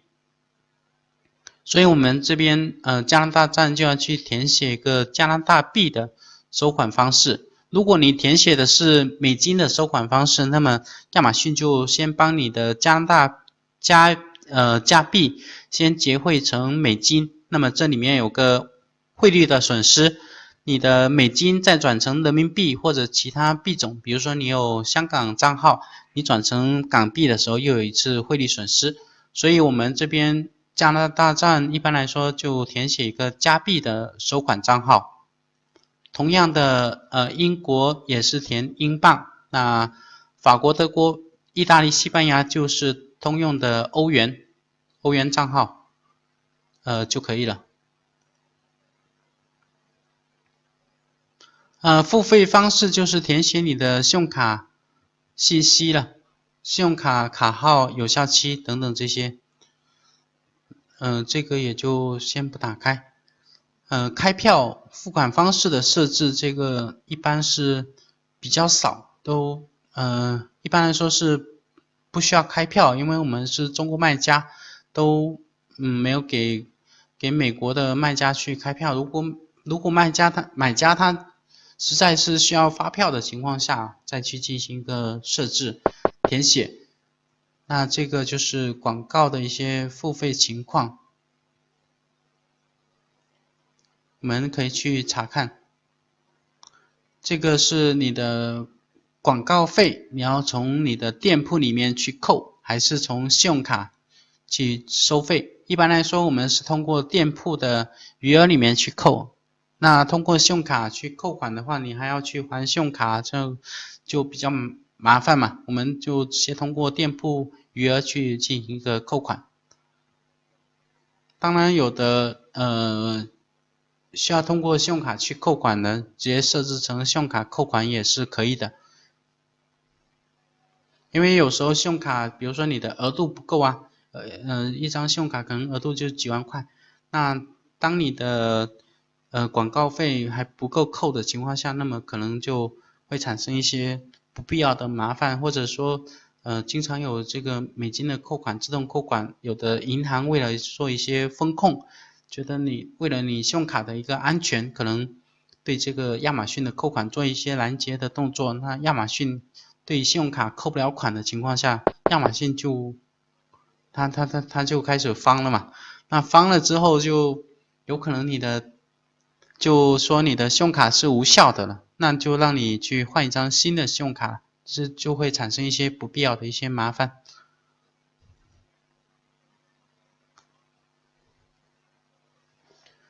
一键同步到其他站点，我们刚才有介绍过了，在库存的全球销售里面。这边就可以把美国站的商品，去传到其他站点。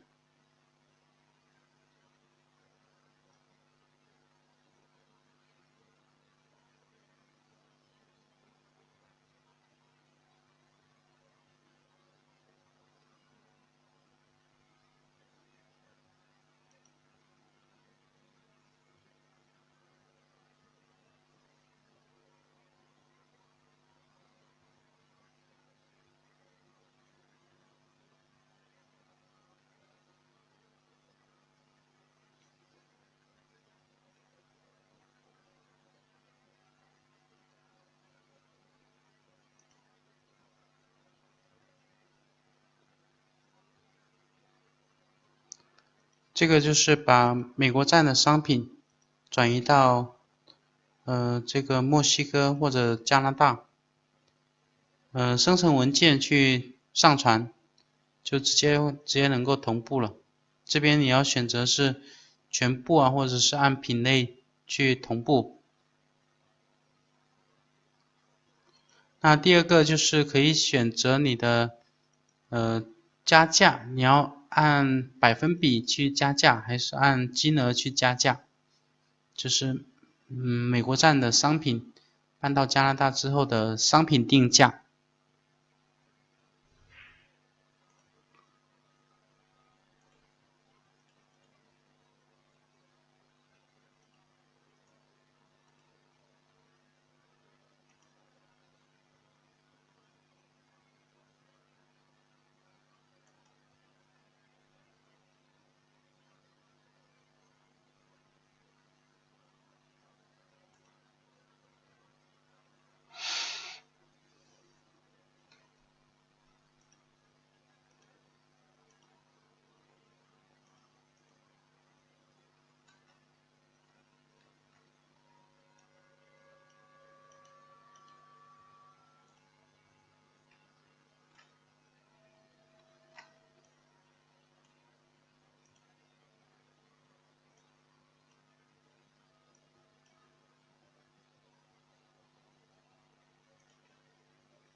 那接下来就是业务信息，这些就是我们注册店铺的时候所填写的一些相关资料了。那发货退货地址，这个就是退货信息，我们可以填写一个退货规则，包括你的退货地址，你可以选择填写中国地址，那美国你可以填写新的一个这些退货地址，填写到不同的国家，你可以填写一个海外仓的一个退货地址，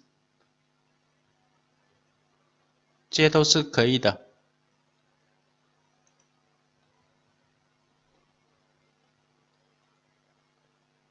那配送设置其实就是刚才已经里面有介绍过的，也是在这边可以去编辑。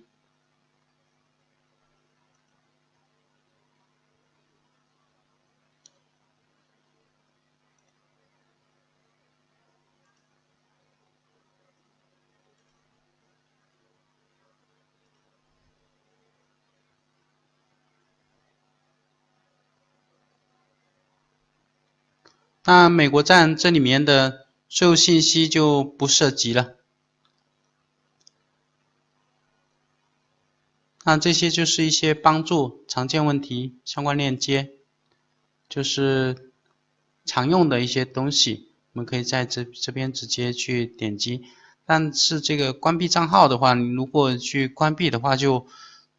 相当于说这家店铺就注销了，所以这个要慎重去点击。包括降级账户，如果说你的确实是不想去运营的情况下，你再去做一个降级，否则降级之后要再去升级的话，第一个是需要下个周期才能升级成功，第二个有可能升级的时候让你再提供一堆资料去进行一个审核，可能也比较麻烦。那第二个就是通知首选项，通知选项这边我们可以根据亚马逊这边的一些提示，相关的邮件我们要填写通知到哪个邮箱，我们可以继续去设置，或者说哪些邮件是不需要接收的，我们都可以进行一个设置。这些主要都是一些邮件，哪些邮件要邮件的管理，包括有联系人啊、电话号码等等这些可以填写的。那登录设置这个就是我们的这个买家账号的一个设置了，卖家账号的一个设置，你可以去更改你的注册邮箱，管理你的两步验证。两步验证我们注册的时候，昨天介绍的是通过手机号的一个设置。那除了一个手机号之外，我们还可以通过这个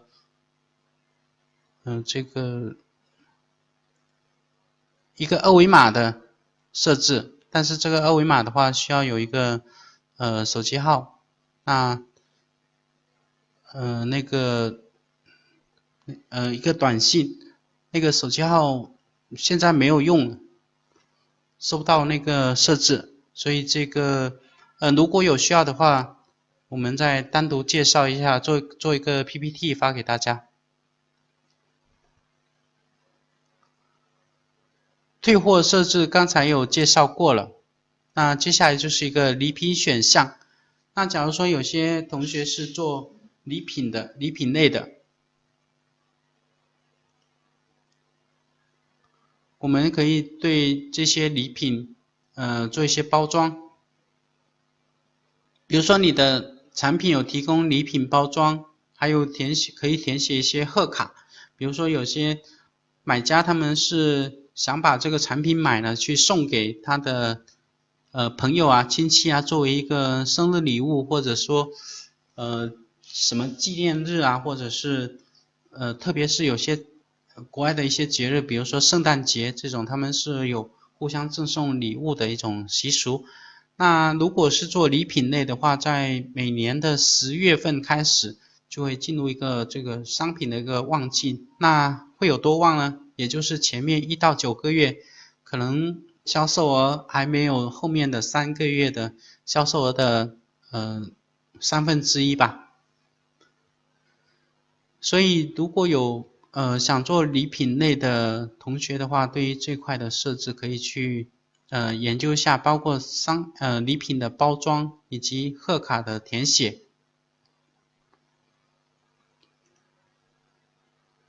是否提供这个礼品的包装？这个主要是对礼品类的做一些服务增值服务。那配送设置我们刚才有介绍过了。税务设置的话，这个就美国站就不需要。那用户权限这个也是我们比较常用的一种一个功能。那这个权限设置用户权限的话，就包含有一个添加子账号，因为我们现在用的这个是注册邮箱的这个号是叫超级管理员，它的权限是最大的。跟其他子账号的最大区别就在于说，这个账户信息里面的存款方式，这个只有超级管理员可以去修改。那为了说我们的店铺安全，比如说我们用的这种 VPS 啊，那假如说你担心说，这个 VPS 你不可控，或者说担心被黑客去侵入啊，那去修改了存款方式之后，你的店铺里面的赚的钱，存款方式被修改，那钱被盗啊等等这些不安全的因素，你就可以去添加一个子账号。那么你在这个平台上，你在 VPS 里面运营的，平时就用子账号去运营。那么即便说这个子账号被盗了之后，它也是无法去修改，因为它不知道你的主账号的密码，或者说有一个2步认证，它也没法去收到你的短信，这样子你的账号的安全度就比较高。那另外一个就是，假如说你是不懂日语，那你要找一些客服去帮你回邮件，但是你又不想让这些兼职的客服去看到你店铺里面有销售哪些产品，或者说有哪些库存有多少，每天销量有多少，那么你就可以设置一些子账号去给这些客服去使用。那可以限制它的功能，它登录完这个子账号里面就只能看到邮件的相关信息，其他功能就查看不到。还可以设置一些子账号，比如说给物流部门用的，它只能查看到订单的相关信息。那有些业务员呢，不想让他们去开广告，设置他的权限，他只能去上传产品，没法去做广告的投入，这些等等，就是不同的账号可以设置一些不同的权限。另外一个是我们刚才有说到订单，如果多了之后，我们就要使用这个 ERP 的方式嘛。那 ERP 呢，就是亚马逊，它除了是一家电商公司，其实亚马逊还是一家技术非常强大的技术公司。那它就有这些预留一些这些 MWS 的一些权限，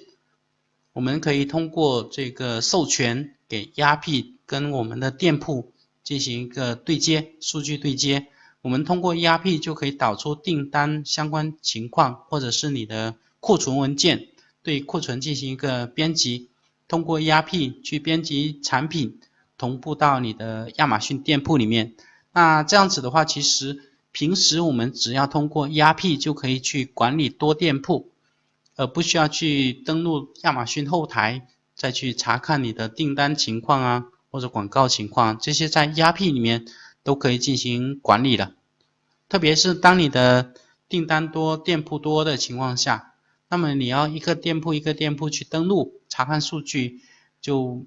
第一个是比较乱嘛，那第二个的话，可能对于店铺多的情况下，你还没有一个统一的一个数据，还要去效率也比较低，所以我们就可以通过ERP 的方式进行一个对接。那对接 ERP 呢，这边亚马逊有2种方式，一个是提供第三方开发人员的相关应用程序去授权，那第二种是通过注册一个开发者账号去提供到亚马逊的这个权限设置里面。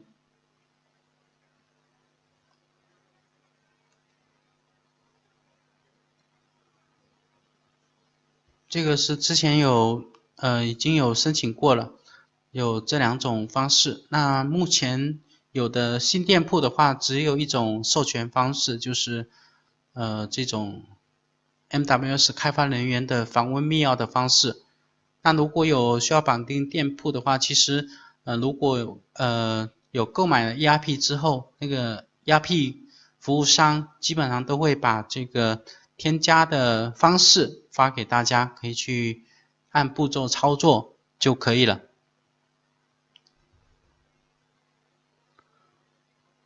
那接下来的这个就是信息和政策，包括我们可以上传卖家的一个徽标，就卖家的一个 logo， 还有一些配送啊、退换货的一些政策。那这些自定义的方式都会显示在我们的亚马逊的前台里面。这个第一个是上传 logo， 那第二个就是你的配送政策，你可以去填写。那有的买家他就能在你的这些填写的相关服务信息里面去查看到你的一些店铺政策。那这个礼品服务我们就可以去填写一个说明。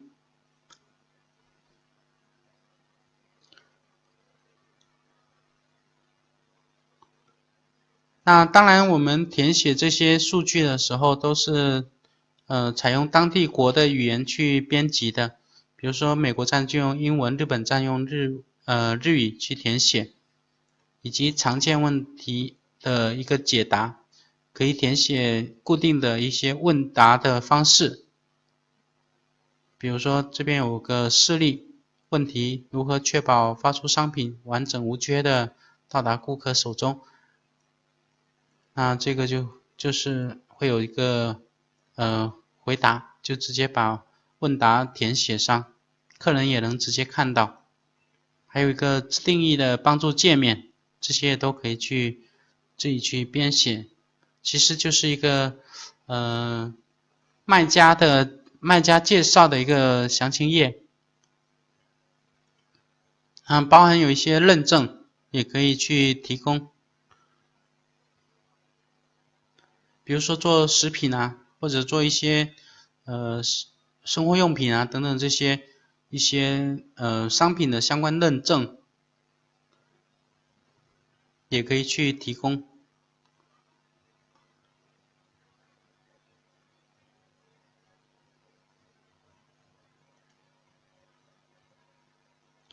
包括有 ISO 的一些质量体系认证、环境管理体系认证。这些可以把这些证书添加展示到你的店铺里面。那最后一个亚马逊物流，这个也是比较重要的一个设置。首先就是第一个就是亚马逊的 MWS 服务的贴标。那这个就是我们的货发到亚马逊仓库之后，每个商品上面都要有一个贴标。那这个商品贴标是由卖家来贴还是由亚马逊来贴，就在这边设置。那一般来说我们肯定是卖家自己贴，因为让亚马逊来贴的话收费是比较贵的，贴一个标可能就0.0几美金、1美金，这个费用实在是有点高。所以我们一般是把这个贴标服务给禁用，那贴标方、备货方都是选择卖家。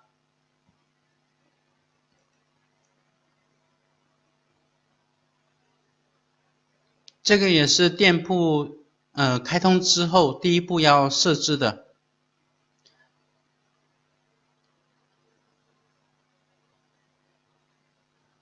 那接下来有个入库设置，入库设置里面有一个合仓或者分仓的一个设置，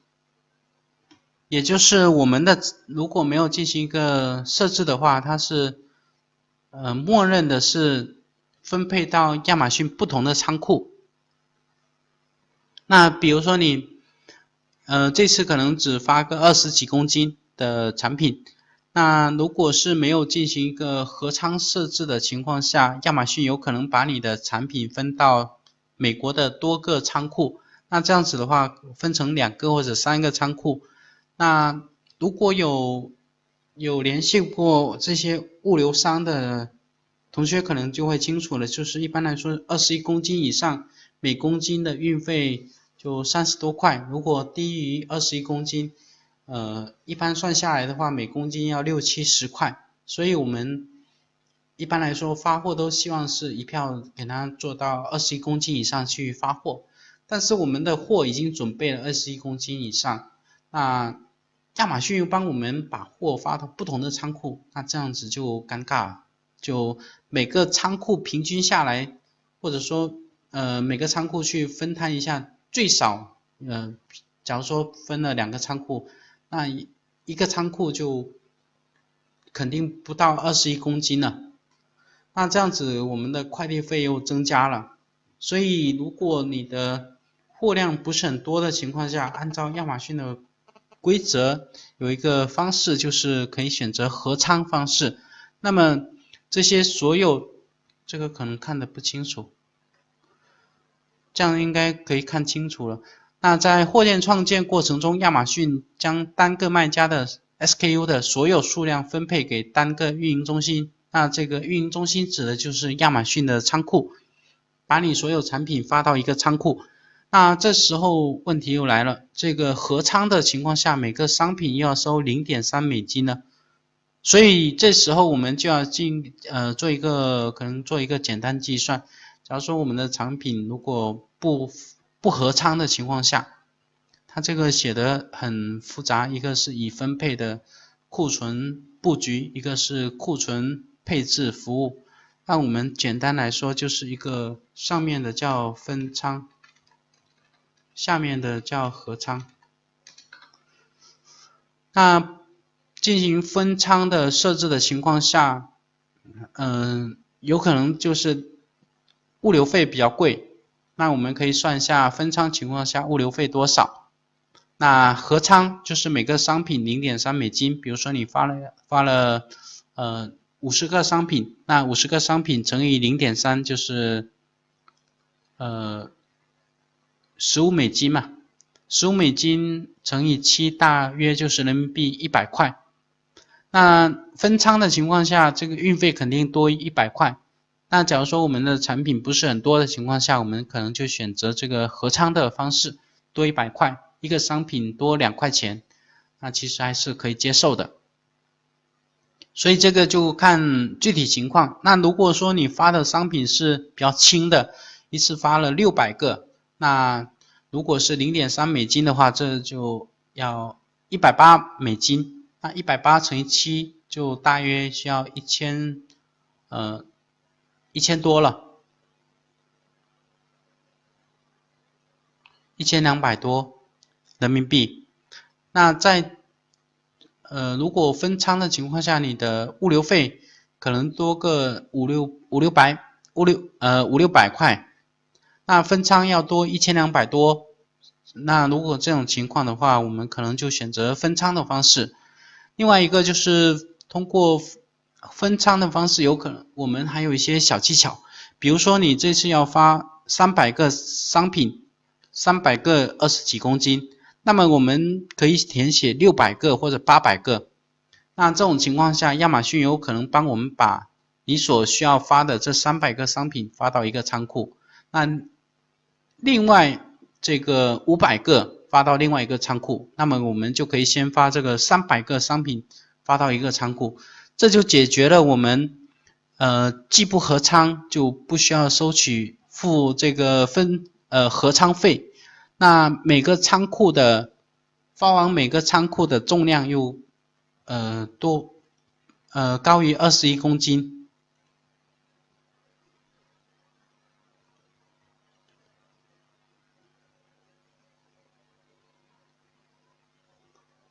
那其他的这些就是做一个默认的设置就可以了，主要是这个分仓合仓这个需要注意一下。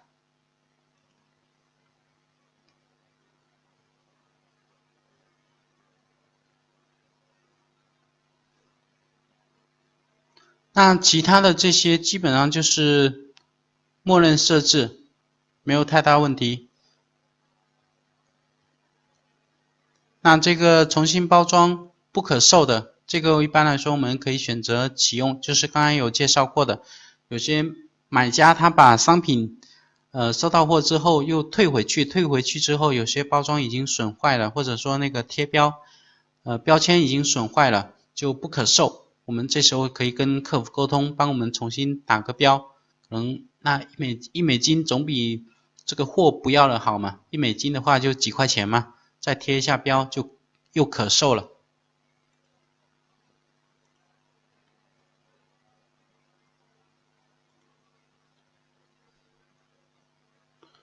那这个不可售自动移除，这个一般来说我们是选择禁用的。如果确实需要这个移除的情况下，我们做手动的移仓处理，不要让亚马逊帮我们自动移除处理。那长期储存自动移除，这个也是手动去做。那这边有个也是很重要的，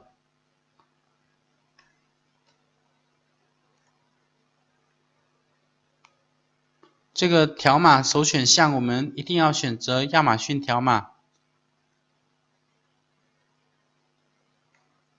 这个也是注册完店铺之后，我们要先做一个修改的。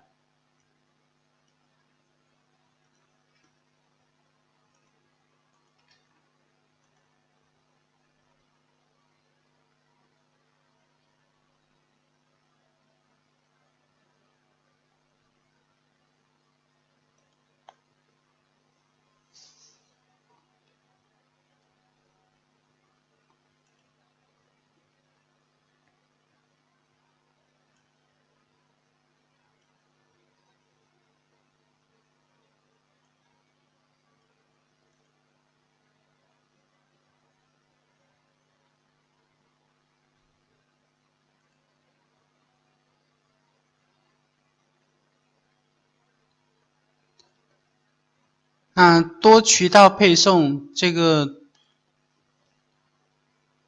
也就是亚马逊的这个 FBA 服务，不仅是客人下单之后可以进行发货，包括我们如果有做自发货的，我们也可以让亚马逊 FBA 帮我们直接发货，这个就是多渠道配送。包含你如果有做其他平台，包括Wish、易贝、速卖通，有做相关同样的产品的情况下有出单，我们也可以在亚马逊上创建一个多渠道配送的订单，给你的其他平台的客人进行发货。当然，如果多渠道配送的这个订单的费用会高于我们正常的这种客人在亚马逊平台上下单的这个费用的。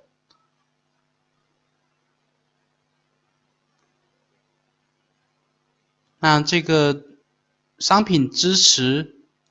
处理买家问题的话，这个我们就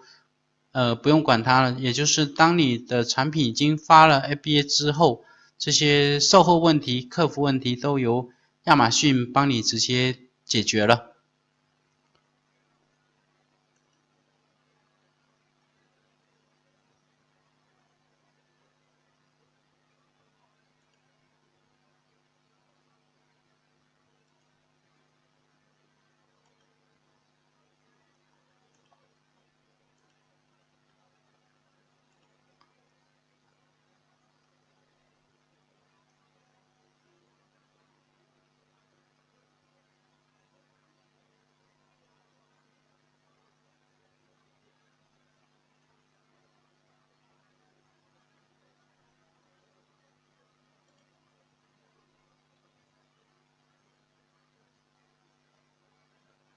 那这个就是我们刚才介绍的一个导航一个设置，这两个最重要的一个功能设置。那其他界面这个就是订单的情况，可以做一个简单的一个集合，我们可以看出当天的或者说这些未处理的订单情况，做一个一个小统计，等待中也就客人未付款的订单有多少，那未发货的优先配送的订单有多少，退货的客人有需要退货的订单情况，我们就可以直接点击进行一个退货请求的一个处理。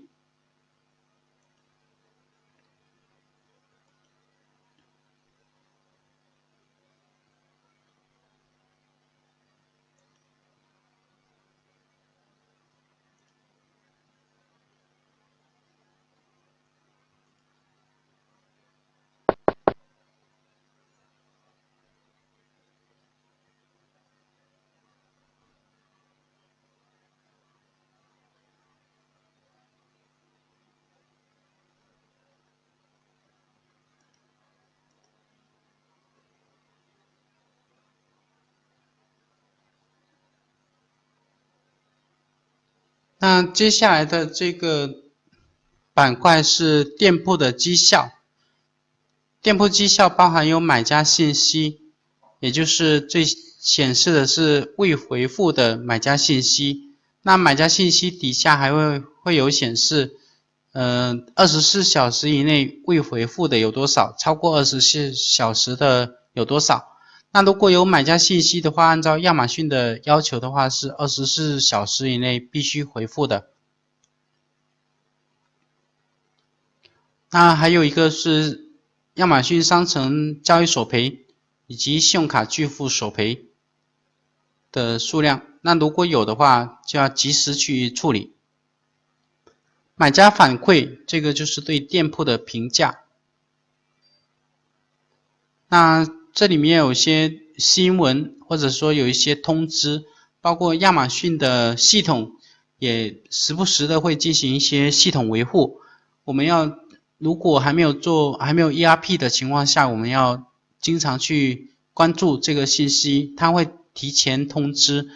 哪个时间段会对系统进行一个维护。那么系统维护的时候，我们的店铺是进不去的，那订单就无法及时处理。所以我们在看到这种如果有系统维护的这种时间通知之后，那我们要抓紧对订单做一个处理，比如说要及时发货，在亚马逊规定的时间内进行发货。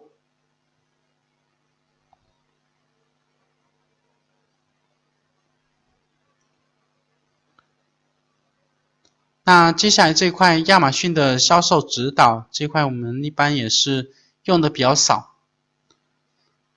那付款一览其实在刚才有简单介绍过了，这个就是可以查看店铺的一些付费情况，还有这个所有结算的话可以去下载一些报告。那日期范围报告有两种，一个是我们可以生成 PDF 的一个文件，一个是按明细的，一个是汇总的，可以根据具体月份做一个汇总的一个报告，就可以看出你这个店铺上个月的一个运营情况。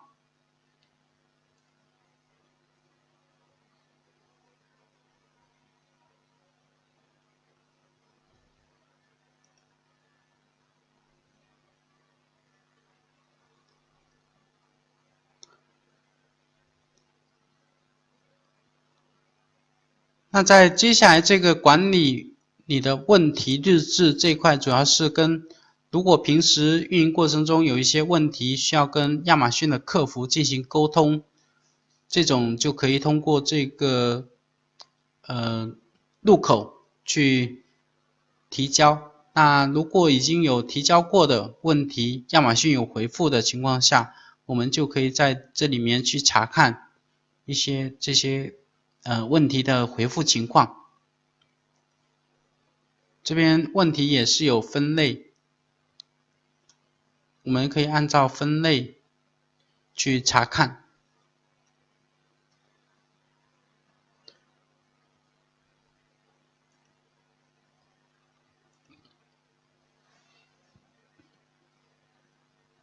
那接下来的这个销售一览就是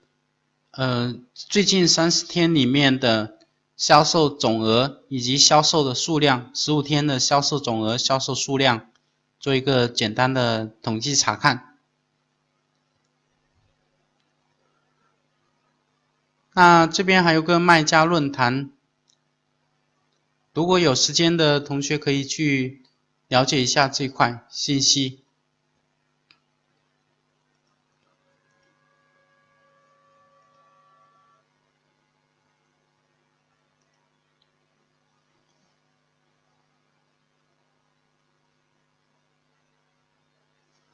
接下来还有一个重要的一个按钮，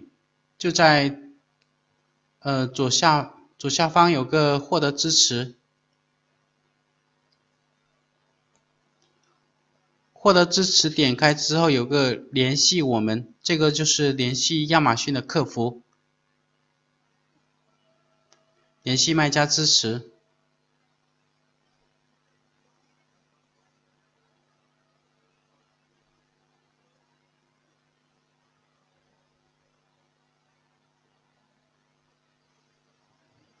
就是我们平时店铺运营的过程中有遇到任何问题，都可以选择这个联系卖家支持，在里面选择问题的分类，对客服进行一些提问。它有在线的客服，那这个在线客服已经有中文团队了，我们就直接通过中文就可以跟这个卖家支持的中文团队进行一些沟通。当然还可以通过电话的方式进行一些沟通。那它这个问题有分两大类，一个是开店的一些问题，一个是品牌方面的一些，还有广告方面的问题。当我们点开开店的问题里面，就可以选择上传产品啊、订单啊，或者是你的产品的前台界面显示的一些相关问题。可以跟客服进行一些反馈，做一些调整。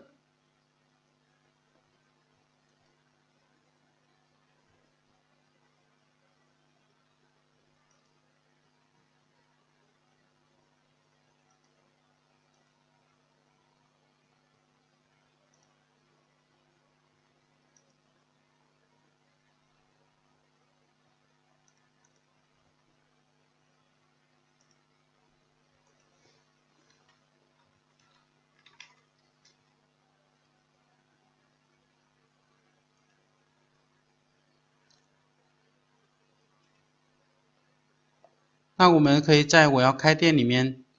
根据具体的问题去选择，比如说账户问题啊，或者是其他问题啊等等这些建议啊，我们可以在这里面选择具体的一个类别，然后再把具体的问题提交。那这边可以选择语言，还可以填写你的电话号码。还有现在是属于在线客服的下班时间，如果是如果是上班时间的情况下，还可以通过在线聊天的方式及时解决问题，就不用发邮件的方式去沟通了。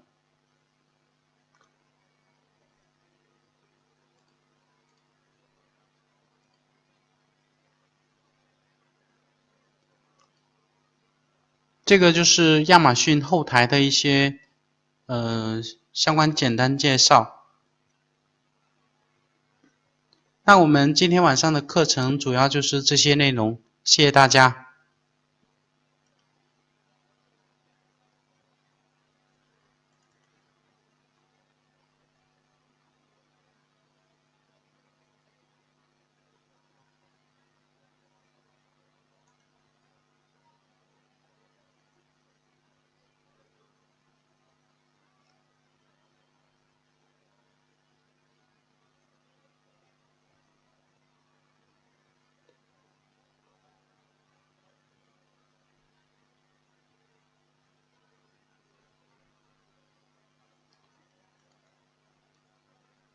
那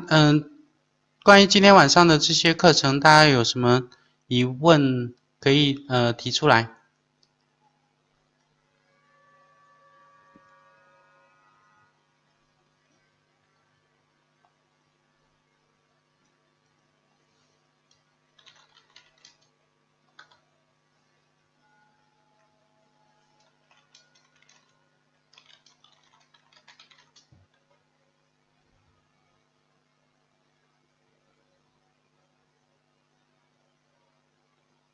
比如说我们要查看这个仓储费是怎么收的，我们就可以在这边去搜索亚马逊的仓储费。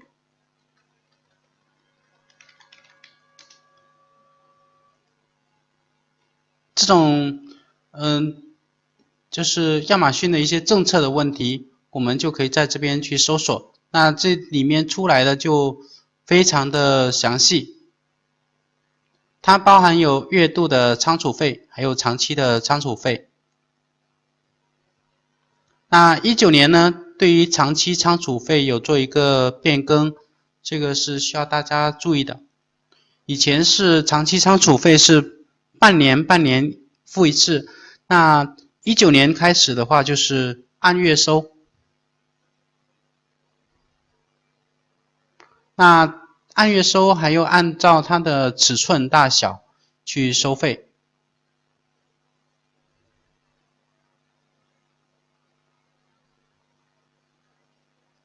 它是每月的15号去收取。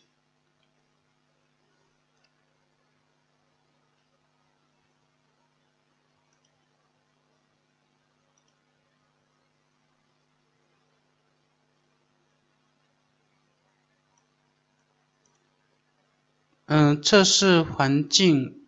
账号这个是模拟的吗？模拟的话比较少，一般来说我们是就是这种注册真实的账号、真实店铺在实操演练了。当然有一些开发的一些给高校学生用的一些系统的话，那种是就交互性没那么好，就是通过一些截图简单的进行点击下一步就切换成一张新的图片那种一个系统来进行学习的那种，其实不是很好用吧。就比如说像这个 PPT 这样子的，就比如说你点击到这边，它就出来一个下拉菜单，这种方式，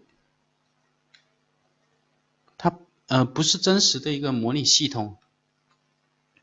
就是一些截图，然后做一些交互的动画，这种形式。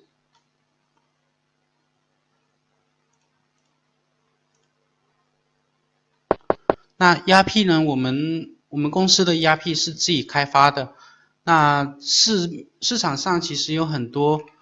包含有店小蜜啊，还有马帮，等等很多的 ERP 可以去选择。然后还有酷鸟啊、直鸟啊。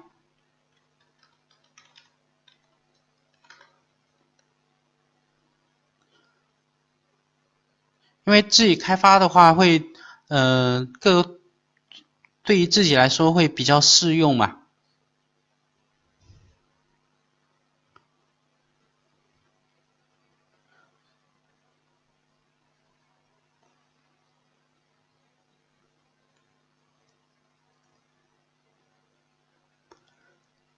那这个其实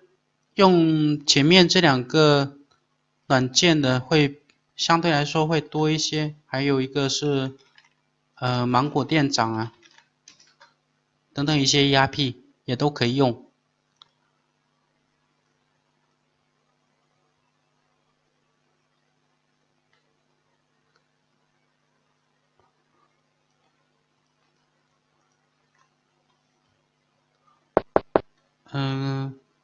可以直接联系我们奇论的老师就可以了。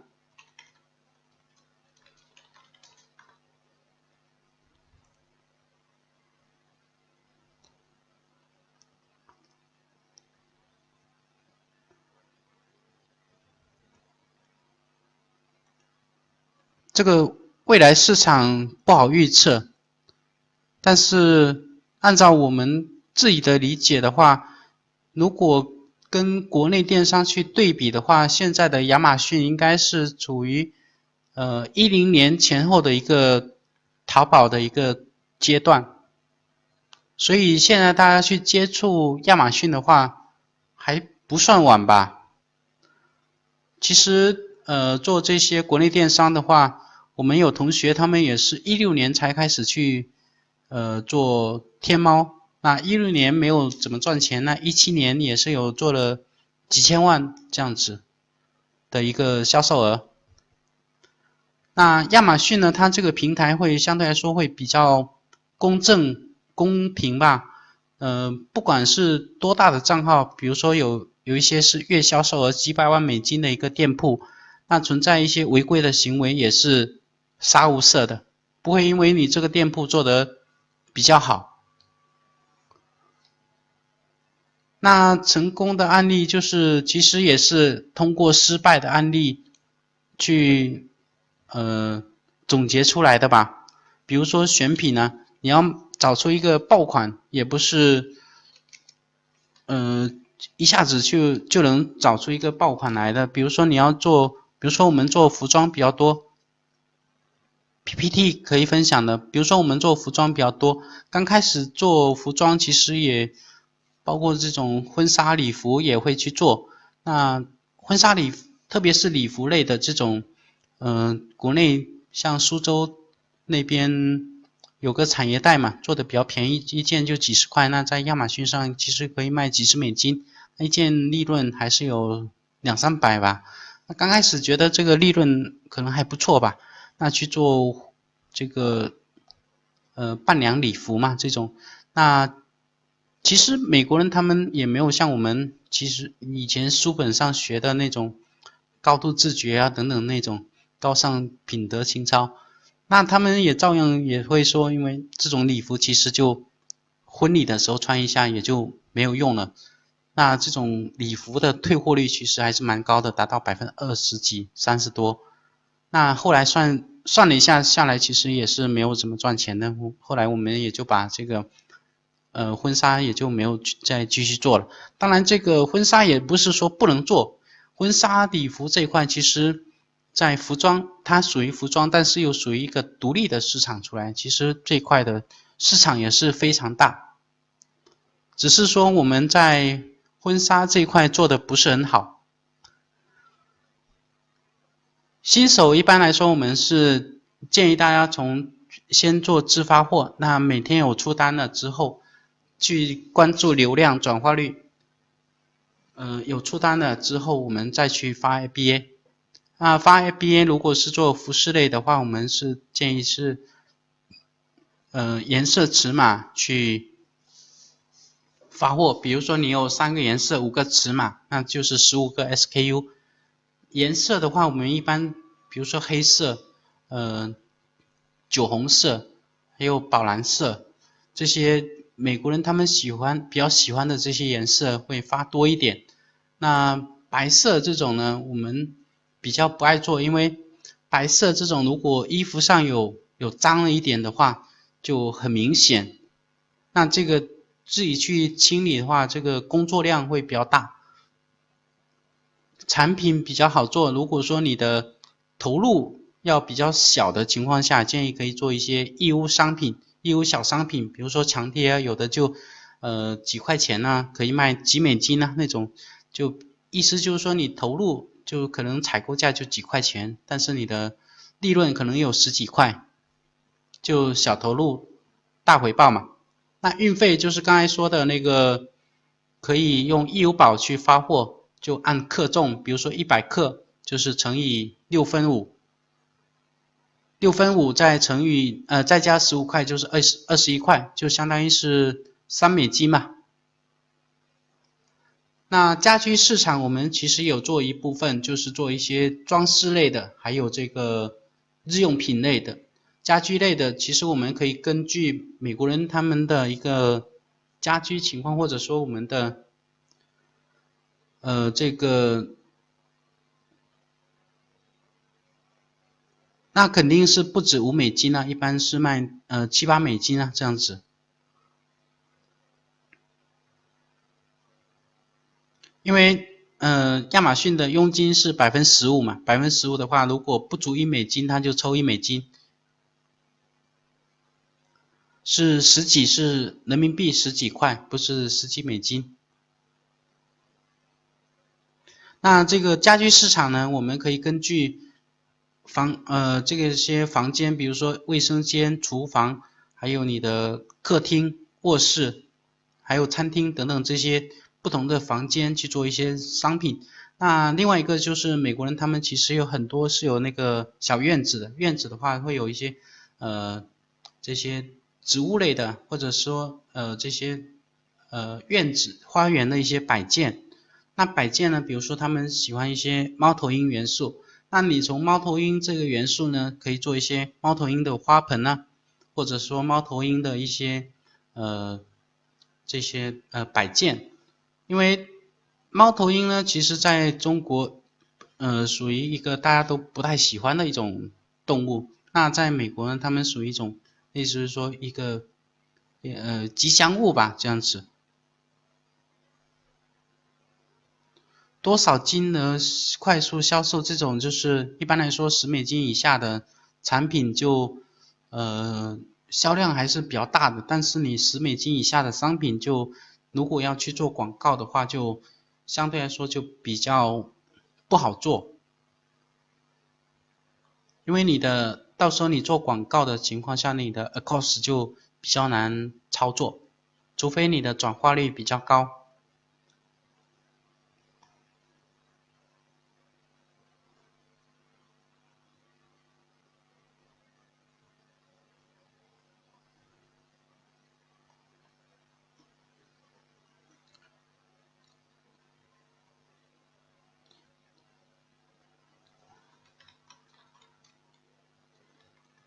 猫头鹰，还有那个，老鹰的话其实也可以啊，特别是那个白头鹰，就是美国的国鸟嘛。那单次点击的费用，比如说我们一般来说做这个服装跟家居的，也是从$0.5到$1.多都有。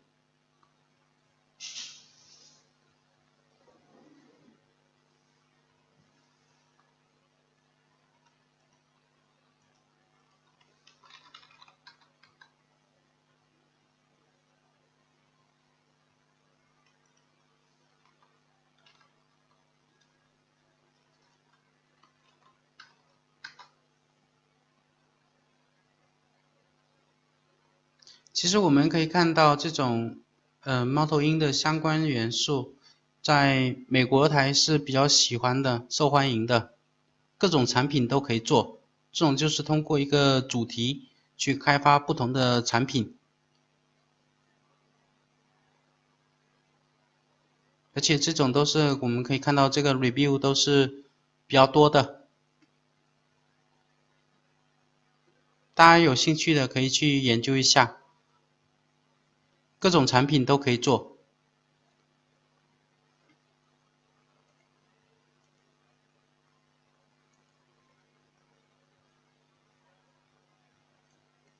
测款的话，我们就在这个选品里面会简单的会介绍到。新品的话，一般来说，我们如果在50%-60%啊，这样子其实都是可以接受的。这个没有说哪个类目的做的广告比较少。一般来说，我们就是去做长尾词。那这样子的话，一个是控制我们的流量精准，第二个就是首先我们的listing 的转化率有保证的情况下，流量精准，转化率又高，那么这样子做出来的 across 就会相对来说会比较低。另外一个就是当我们把关键词排名做上去之后，那自然流量的跟广告的比例就达到了4:1，那这样子我们看整条 listing 的一个广告与销售比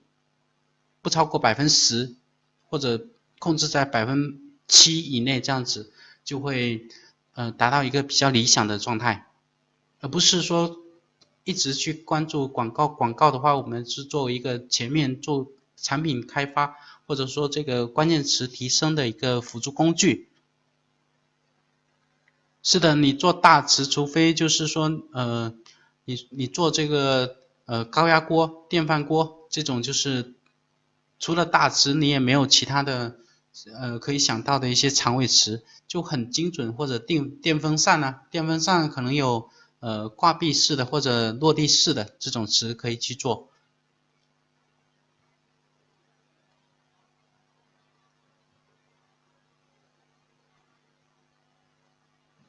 后面的这个指的就是整个销售额的比例。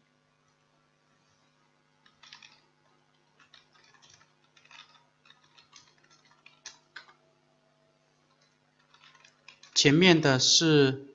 across。其实我们可以分两种情况，一个就是单考虑 across 的话，如果你的毛利有30%，那么我们的 across 只要低于30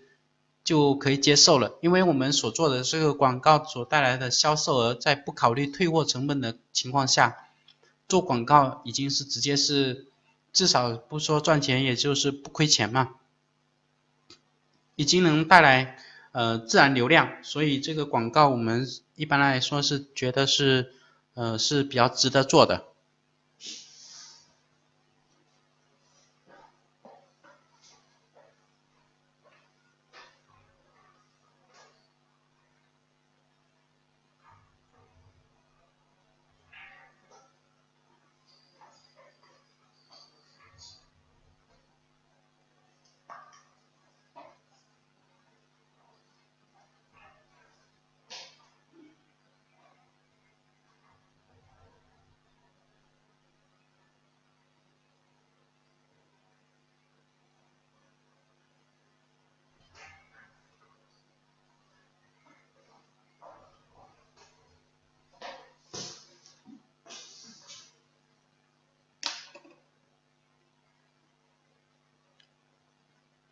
然后这个自然流量的话，就是一般来说就是一个是关键词的排名，还有你的销量的排名。销量排名的话，我们可以看我们随便点个产品吧，在 listing 里面可以看到产品的排名。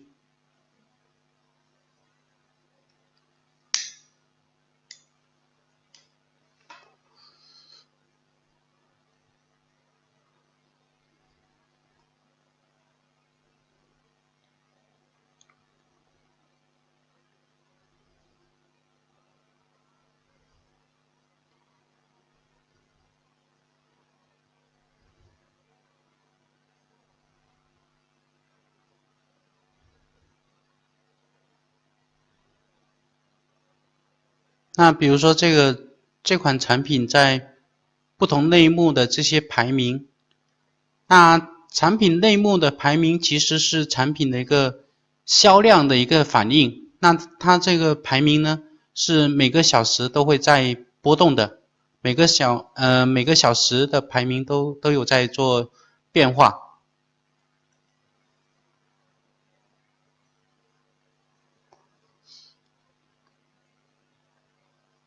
这种小夜灯其实也是销量非常好的一个产品。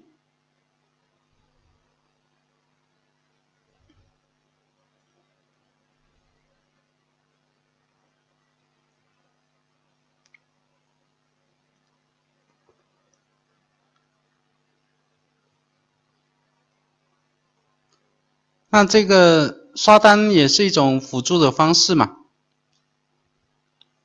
刷单就是我们为了缩短这个产品的关键词的上升时间，亚马逊有一个新品期，当你在新品期里面，尽快把这个排名做上去，转化率有保证，那么你的这个关键词排名就比较容易靠前。有一种是真的发货，也可以用自发货，不需要真实发货。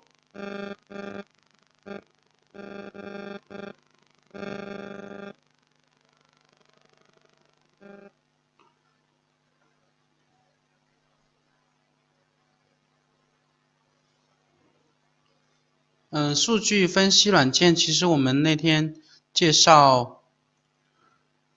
这个 MJ123的时候，里面就有。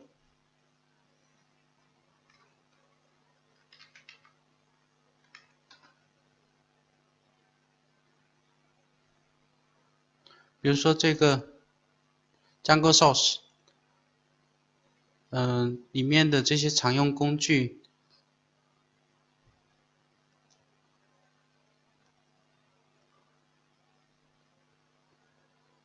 这些什么笔库啊等等数据脉，这些大家都可以去了解下。但是这种所有的这些软件呢，都会存在一些数据的滞后性的问题，因为亚马逊呢，它这个数据呢是更新比较快，每个小时都在更新，那这些抓取的数据不是那么及时，就是做一个简单的一个参考。这个有的软件可能需要翻墙。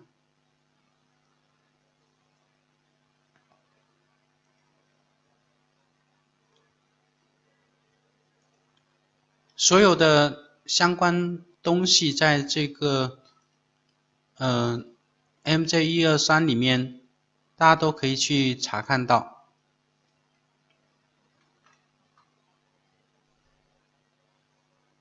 新品机是每个商品从上架开始，关键词排名上去搜的少，就说明你所做的这个关键词的流量小。那一般来说，我们就是做一些产品做的比较多的产品，而不是说每个产品都去一直上一些新品。比如说我们做服装做久了之后，就知道我们这个产品要做到大类的5000名，那就是每天可以出个100来单啊这样子。那我们就往这个大类的排名去做。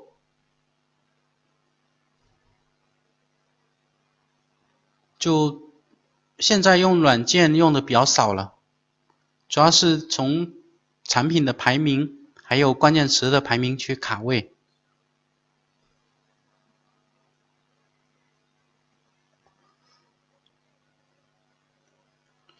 一般来说，我们先做长尾词。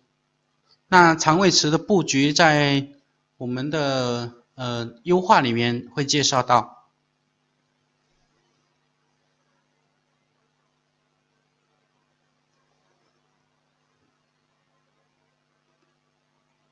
listing 优化的那个里面会介绍到，比如说我们做服装会从几个维度去涉及到长尾词，比如说有风格、款式、面料、卖点、特征，比如说风格有波西米亚风格，波西米亚风格，比如说流苏啊这种，你要写波西米亚或者流苏。那裙子它有长裙、短裙，有这个什么雪纺啊，或者是牛奶丝啊，有的是长袖、短袖、无袖，或者是一字肩、心领这些等等这些特征。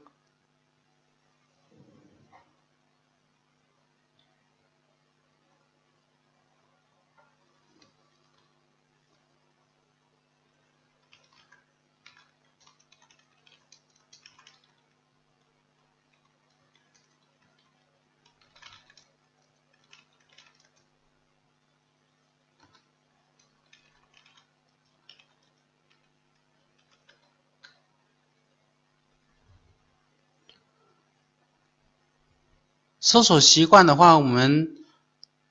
可以看一下这个亚马逊的网站，还有一个结合谷歌的广告工具。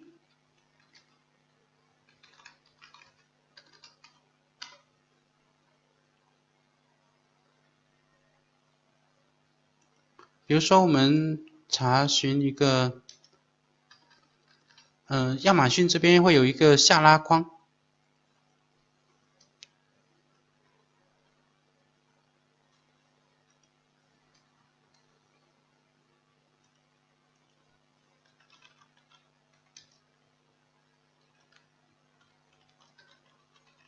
比如说女士裙，它就会有一些相关的推荐，这些就是平台的一些热搜词了。然后我们可以从 A 开始写 ，B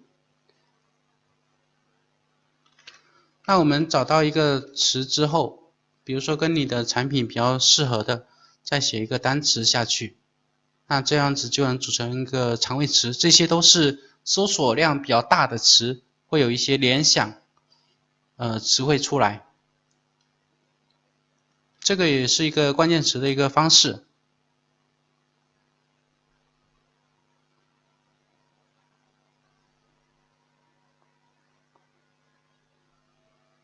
对，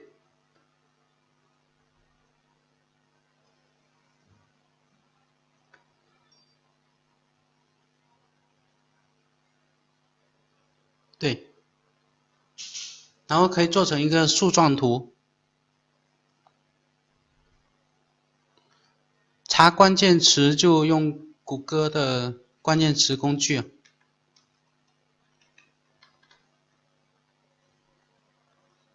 我们可以把那个注册谷歌账号的PDF 文档发给大家，大家可以注册一个谷歌的账号，然后里面有个重要步骤，大家一定要看 PDF 才不需要添加那个信用卡。对，谷歌的趋势软件，那个可以查一些关键词的一些热度。